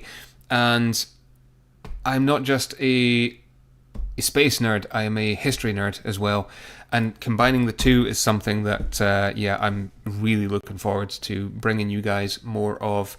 As I mentioned earlier, my research over the past little while has been on sounding rockets, and if this thing flies, you can bet yourself there's going to be some footage potentially used there. So no, again, thank you all very, very much indeed for joining, for liking, subscribing. If you like, feel free to become a channel member or check me out over on Patreon. There's multiple levels there, all the way from free to paid tiers. Doesn't really matter. I try and kind of throw everything out there as well. And as I kind of come back to things over the past sort of 2 months, there will be more over there, exclusive streams, planned interviews as well. Watch this space. None of that has been announced yet. And the Late Night Space Cafe, which is basically me talking space late at night over here in the UK, but for some of you that over in Canada, slightly earlier. So it would be the Late Evening Space Cafe. A bit more of a hangout space, and hey, yeah, it's cool. So yeah, just have a wee look through the feed. Again, I really appreciate the interaction, the comments. Thank you so much, Matthew. It's been great chatting to you guys all evening. And Jim, I will take care of that once we're off air. We still hold at 9 minutes and 18 seconds, as we have maybe about 45 minutes left in today's launch window. But again, nothing coming from NordSpace themselves to say that there are any problems. And in fact, from an update from them, they are paused waiting for the liquid oxygen to reach exactly the temperature we like. So all is good there. Obviously, they want this thing to be as optimal as possible to stand the best chance of actually flying and to get the best data that they possibly can, because this is nothing if not a test flight for future iterations. And we can expect to see when this thing next flies, it will be carrying a payload. It will be carrying their first satellite into Earth orbit in 2026. At the moment, they're on a trajectory to fly to about 35 kilometers today. But in the future, sounding rocks, they can get above the Kármán line. They'll go above 100 kilometers. They obviously don't have enough power to get into circularized orbits, but certainly to send a payload into Earth orbit to carry out science experiments under microgravity conditions is what these things are for. They've been used for decades and decades to carry out science experiments, because quite often they are the low-cost option. They are nothing if not ballistic missiles, and they are still to be respected, as we all mentioned earlier on. Davey, Vertical Empire is actually an amazing show. Really good shout. It's a great book. And it actually helped so much when I was doing my research on the Blue Streak. And for those of you who maybe not checked it out, please do go and check out the Blue Streak episode over at the History of Britain and Space tab of the channel. There's some things that came out of Vertical Empire that, stories that were kind of untold or maybe hidden away. This really was a hidden gem of a rocket. It's one that I've liked, just even from the look of it. It looks industrial, right? It's just a massive chunk of stainless steel and aluminium and all the rest of it. It looks very much of its era, but it did so much, and it's a crying shame that it ended the way it ended. But ultimately, there is a legacy in European rocketry through Arianespace, right to the Ariane 6 of today, that can be traced directly back to the Blue Streak. And if you want to go check that out, please check that out. At the moment today, we're watching Canada. We're hopefully heading towards the Big Black. Won't quite make orbit. It'll make about 35 kilometers, but the drone is back. Everybody wave. Oh, it's cute.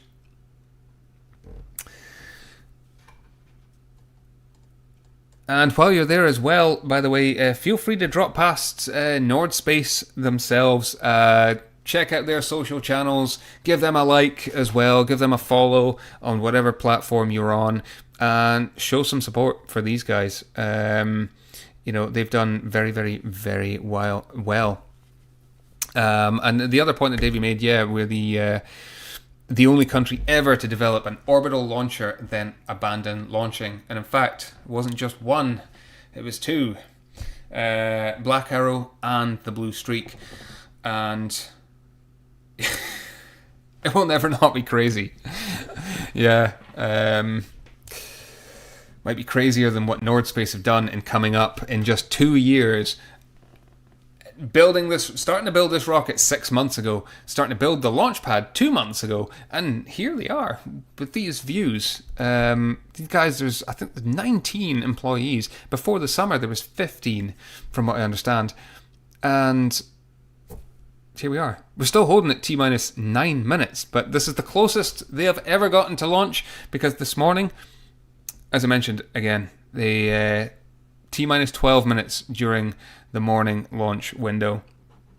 So this is all good. It's all data gathering, and as we continue to wait for the liquid oxygen to get up to temp, there's a little bit of buffering. It seems to have cleared, but as I mentioned earlier, there was a lot of buffering this morning, but generally it meant that they were switching cameras or changing the batteries or something. This is right on the edge of Newfoundland and Labrador, down near St. Lawrence. And again, thank you to everybody, Colin et al. And you guys that are down there. Luke, for coming in, for hanging out. I hope everybody is having an amazing time down there. Make an absolute party of it. And if this clock moves, then we will be 9 minutes away from the pièce de résistance of today's launch attempt. So we'll see. Jim, as always, thank you. Very much appreciated. When will the next YouTube broadcast be? It depends on what's going to fly, but likely the next one is going to be a video covering this launch, kind of going into it once we get a bit more detail,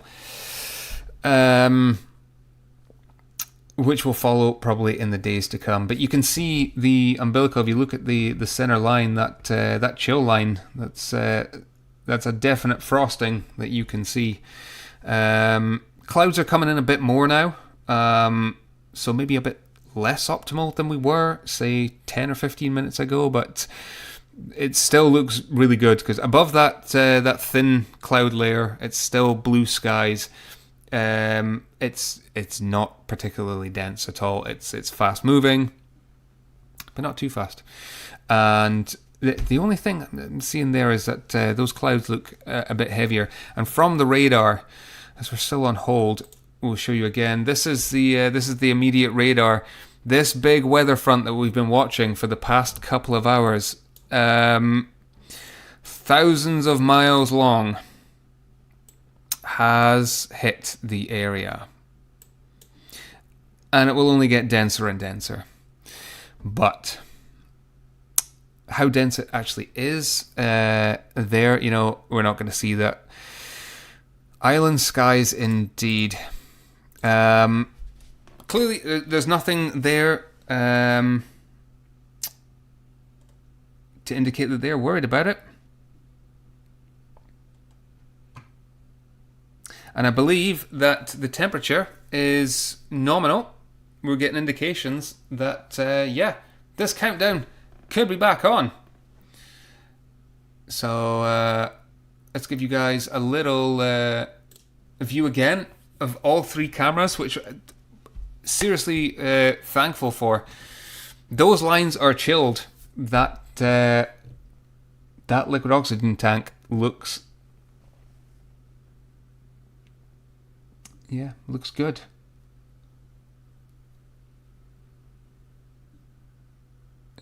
But no, going back to the question, Jim. I'm going to continue to do a little bit of branching out here as we kind of come back to the channel.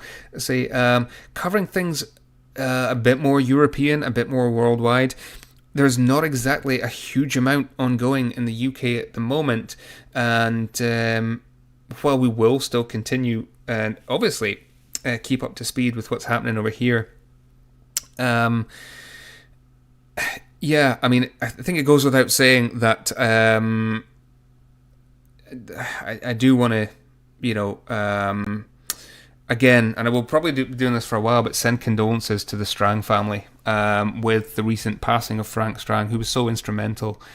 And that's not just lip service. He really was. He was him and Debbie, his wife, have driven Saxavor's construction from the ground up. It was an RAF station. Only a few years ago, 20 years ago, they bought it for, pennies on the pound, and with a vision to do something with it. And ultimately that turned into a spaceport. And where we are today. This time last year, RFA had the first stage of a rocket on the pad, and were it not for that spectacular explosion, we probably would have had that first flight. And I think, Frank didn't get to see a launch, but he did get to witness something absolutely beautiful and spectacular in a macabre way that a few years ago was only a pipe dream. So we will be in memoriam to him for a while. But in any case, those clouds, they broken a little bit again, but nothing to worry about.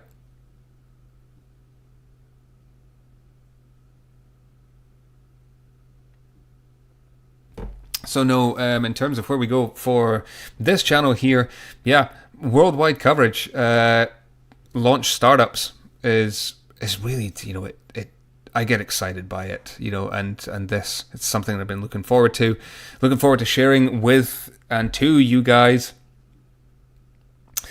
And it's as exciting to me as watching Starship launch. These guys have done it from the ground up. And we do see venting. If you look at the halfway portion, that mid-ring, that dark grey mid-ring on the rocket there, that's the main vent line. So it is indeed venting, and that is still a good sign.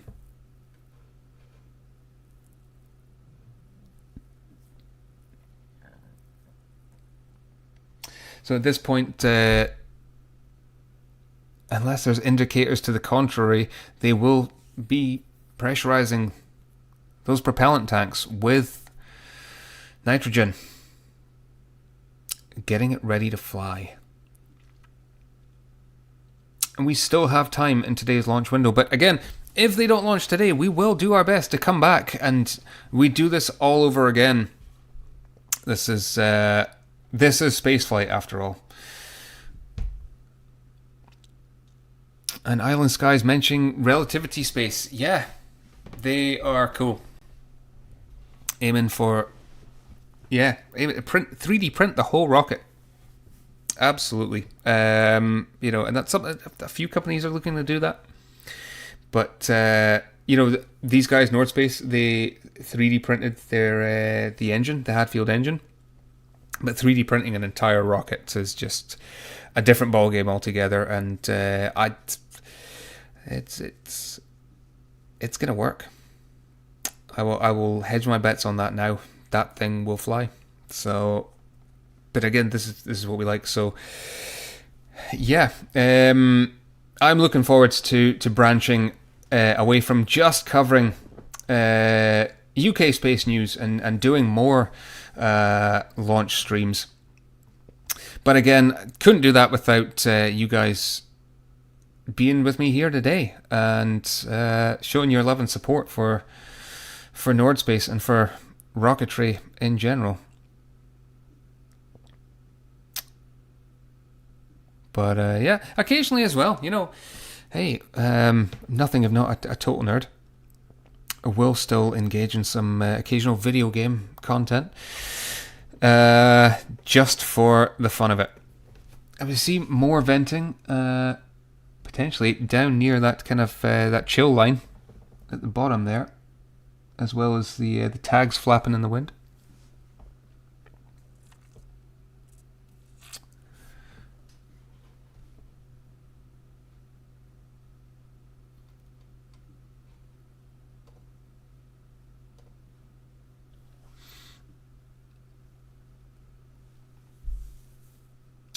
So, continuing to hold at 9 minutes and 18 seconds, and yeah, look, you beat me to it there. We have about 31 minutes, just shy of, left in today's launch window. The drone appears inbound.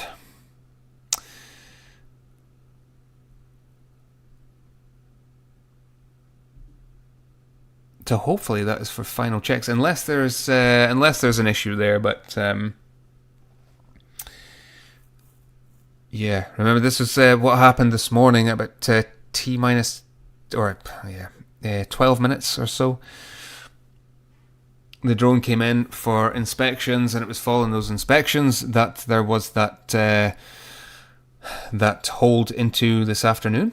But yeah, hey, they've made it below the 10-minute mark, and that's another win. And some people will they'll criticize things like that. But it's the small wins. When you're carrying out a first launch, it's these small wins that often matter, because the closer and closer and closer you get to actually flying, you're still learning, you're still gathering data. These guys here, whether they have an issue with the pressurization itself, obviously they were looking for the liquid oxygen to get up to temperature just a little bit earlier on. These are all things, but in fact the clock is moving. We are moving, and to continue on, it's all a learning point at this stage. So little inspections all the way. They still have plenty of time. We are now pressurized, and you can see that this is it. Take your time, get each step right,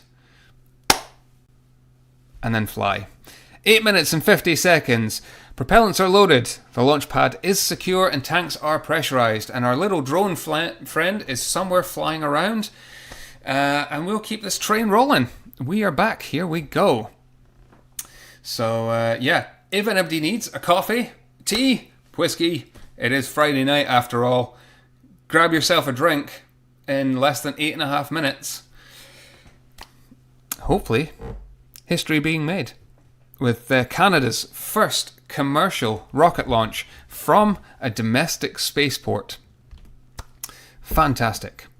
Remember the previous rockets we've talked about, the Black Brant and things. Yeah, very much. They're not commercial.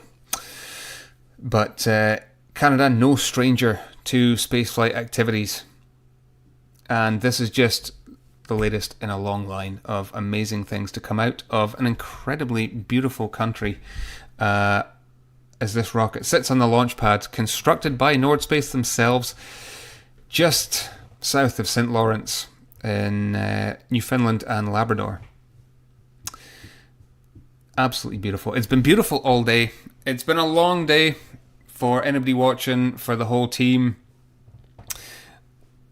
And yeah, Jim, and get that fourth red box as we creep down towards 5 minutes. Here we go. This is your final curtain call. If you need to step off, do it now. I'm going to go and get a top up of water. I would encourage you all to do the same as we light this candle, because things are about to get hot. Let's do this. Thank you for sticking.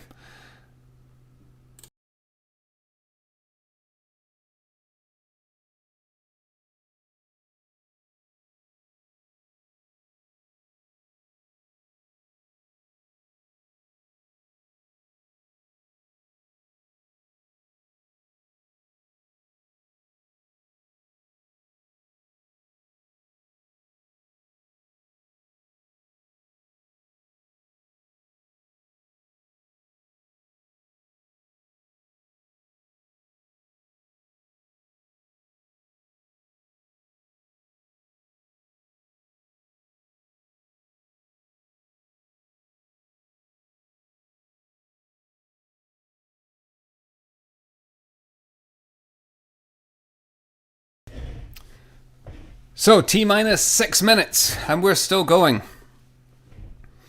We are still going. Fingers crossed, as we have 27 minutes left in today's launch window. This is getting exciting now.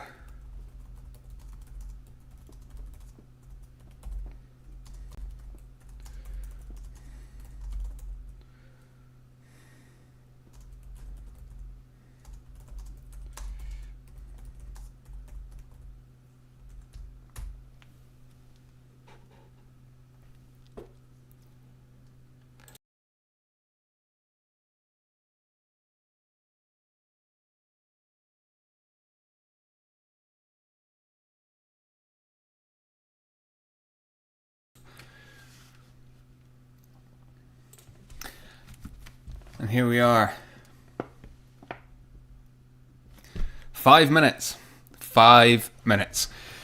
Again, a massive, massive thank you to everybody that is joining us live from Newfoundland and Labrador as we enter another hold. Hopefully the last hold, but another hold probably just for extra checks. Massive thank you to everybody that's joining us from down there. I hope you guys, again, are having a great time watching this. Yeah, they're keeping us on our toes tonight. They really are. But again, this is the first launch from these guys. 6 months ago, this rocket didn't exist, and yeah, I mean, over in Europe with all our levels of red tape and bureaucracy, I don't think anyone here could do that. As amazing it is to still watch everything that's going on here, the fact that we can get to see this is just amazing. So big thank you again to NordSpace for letting us join the party. This is Matthew. Yeah, again, absolutely incredible, mind blowing. I mean, really, it's super fast.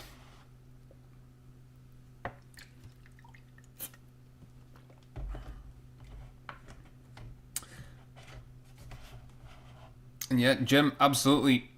Strathrowan, Aldi's finest. Here we go. And we keep an eye on the flag there to the left-hand side. We can see that the winds we've stayed fairly consistent throughout the day. A bit more cloud coverage than we had, say, 20 minutes ago now. Would have been probably more optimal to launch then, but again, this is not going to cause an issue at the moment. But we do wonder...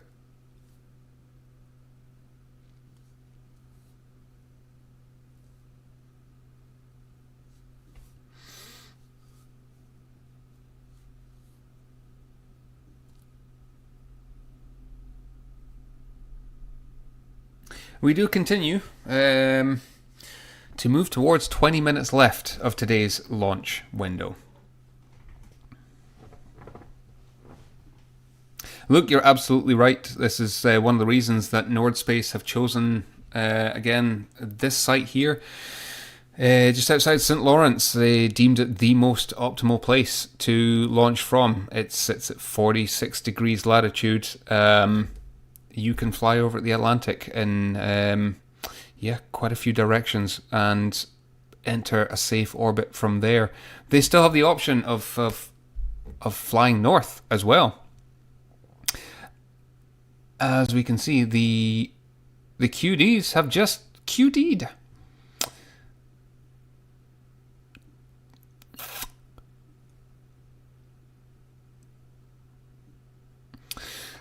Clock's at 58 seconds, still holding. If that thing moves, we are go. We are absolutely go. That was the problem this morning. For those of you that weren't in on NordSpace's stream, obviously I was not on this morning because I was at work. But at T-minus 12 minutes, they held for the last time during the morning launch window. Okay.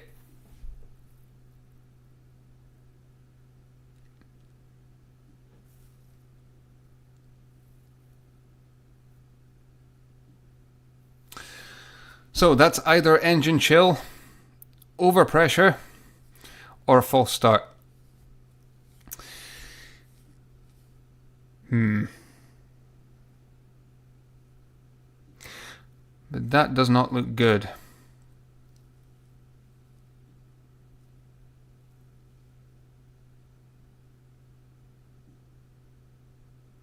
Yeah. We are thinking the same. It's looking like a failed ignition.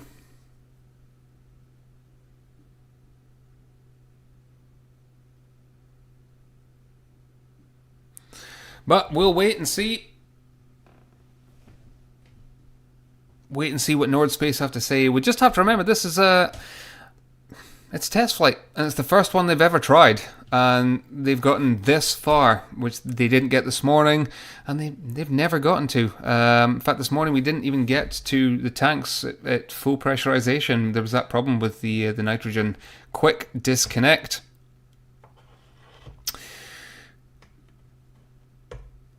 Yeah.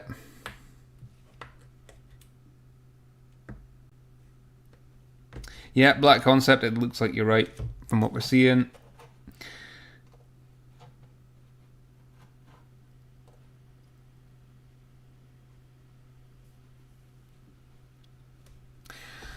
But again, this is all a learning point, and whether it works today or whether it works in the future, and when it works in the future, this is a good start. This is a good start by NordSpace, and the thing we love about spaceflight and rocketry is that even in failure or missteps or nearlies, we're still learning things. We still continue to develop and grow, and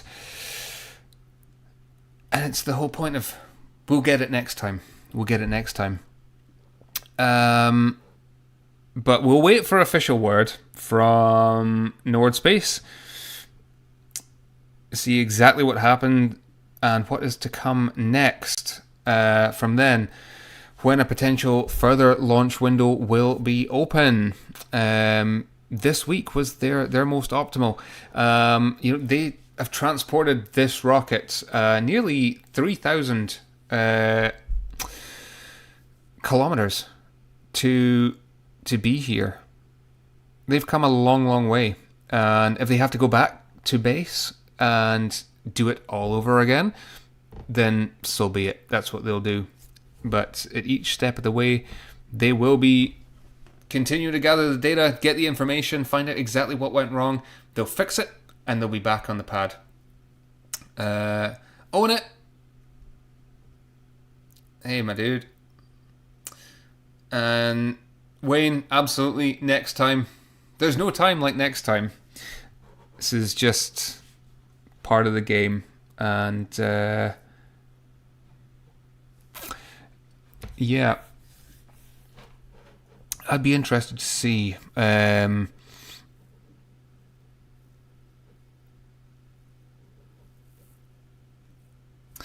be interested to see what caused that failed ignition.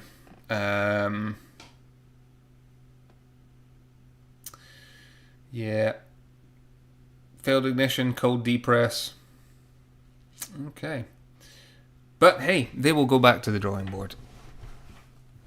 We'll do this all over again. I can't wait. But seriously, as I've said this probably about 100 times over now, thank you guys so much for joining in, for watching along, and this is what we love. Space nerds coming together. But I really appreciate you joining this party. We're all here for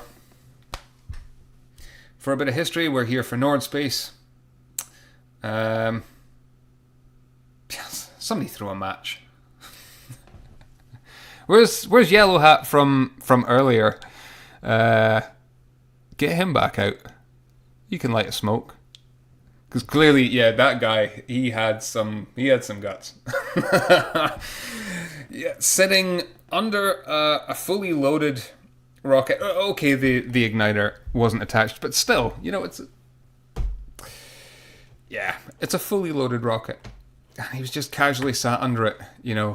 Somebody dig up the Keanu meme with him eating a sandwich. The most casual man on Earth. Just chilling under a rocket.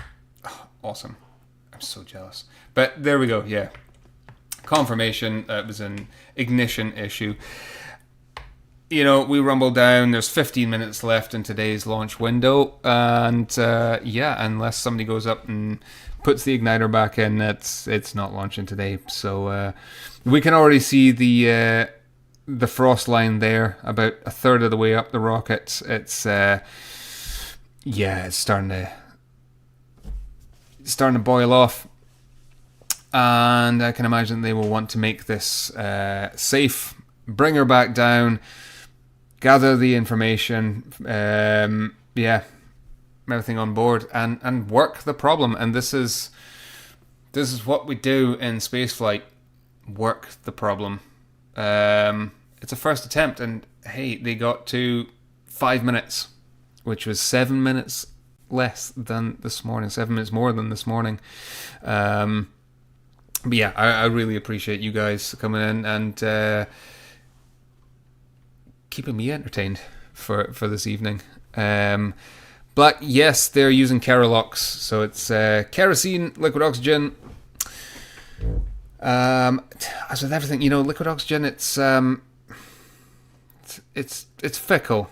There is an optimal temperature, but again, depending on, it's clearly a spark igniter. So this is a 3D printed, regeneratively cooled engine. So this tech goes back, again, decades and decades. The Russians still use it as well with in-engine igniters, which literally ignites a spark inside the thrust chamber. And when the two fuels come down to mix, it's a boom is created. It is the literal equivalent to sticking your hand up the bell nozzle with a lighter and clicking that sucker on. Again, it's very simple, rather than using an inbuilt sparker, but it's liable to faults such as this. Hey, there could be whether it's an issue with the igniter itself or whether it's a flow mixture. Potentially, that's something they have to work on. If there's too much of a flow of liquid oxygen into the chamber there, into the ignition chamber, well, yeah, it's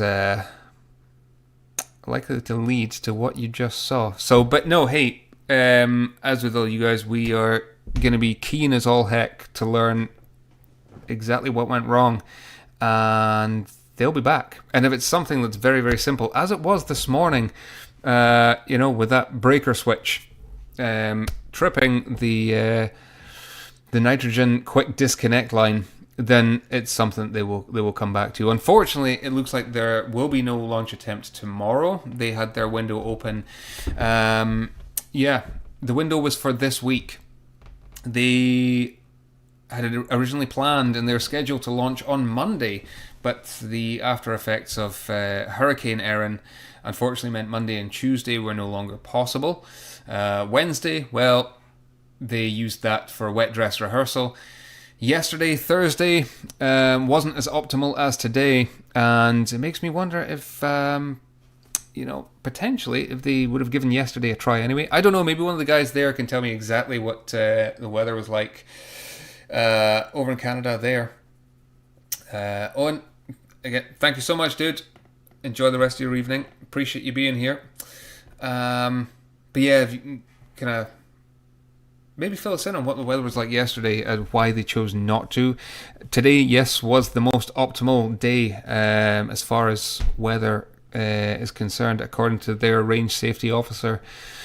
And yeah, you do kind of wonder, had they gone with yesterday, maybe iron out those problems. But through no fault of theirs, hey, you want to always get the best possible chance of success, and the weather plays a very big part in that. So they will come back as they continue to detank. You can see that liquid oxygen is it's detanking now. And hey, it was a fun ride. It was good. It's been a long day for everyone that's watched along. For the whole ground team, there will be much more for them to do as they safe this rocket, as they put it back. There's still the possibility that something else, goes wrong. So they're going to take their time.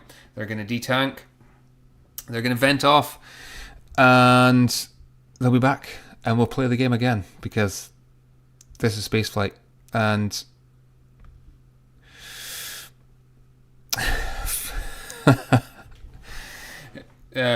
you need a fuel-rich lead with a torch ignition to get reliable ignition. Yes. Yes, but obviously, I mean, being fuel-rich does come with its own problems as well in terms of carbonization of all those intricate moving parts within the engine. So yeah, it's actually more common now to have these days to go LOX rich as well, but again, that's much more inherently difficult to do it. And yeah, I mean, ask the Russians with the RD-180. But yeah, hey, at the end of the day, it's they're using the simplest, the best, the most affordable bipropellant mix that they possibly can, and this is ultimately the first ever test in action of the Hadfield engine. We know it works because we've seen the footage, and if you've not seen the footage, go and check out my video from a few days ago, because the footage is in there of them testing their latest iteration of the Hadfield engine. It works, and it has worked since it's been in development over the past couple of years. So yeah, again, thank you so much, everyone. Thanks, Jim. I appreciate it as always. Matt, Luke, Cobra, and everybody else that's joined in the stream. We're going to stick around for probably another 5 minutes. and then we're going to head to bed as well. But I really, really appreciate you guys. And in fact, here's a very quick update from NordSpace themselves. That's a wrap for today. Our misfire detection system seems to have acted incorrectly. We'll solve the issue and get back to the pad ASAP. We'll release more information soon. So there you have it. Yeah, they don't quite know. It was a misfire. At least probably a minute earlier. I imagine that everything wasn't quite set as it should have. They will resolve this. They will come back. But thank you guys so much for being with me this evening for the past nearly 4 hours that we've been on stream. What a ride. And before you go, give us a like, subscribe, check us out, the rest of the channel. You know, we are here. Space is for everyone, as we've said this today. And they, at the end of the day, NordSpace have made this so accessible for us. What better way to spend a Friday evening than to watch them try and launch a rocket? Yeah,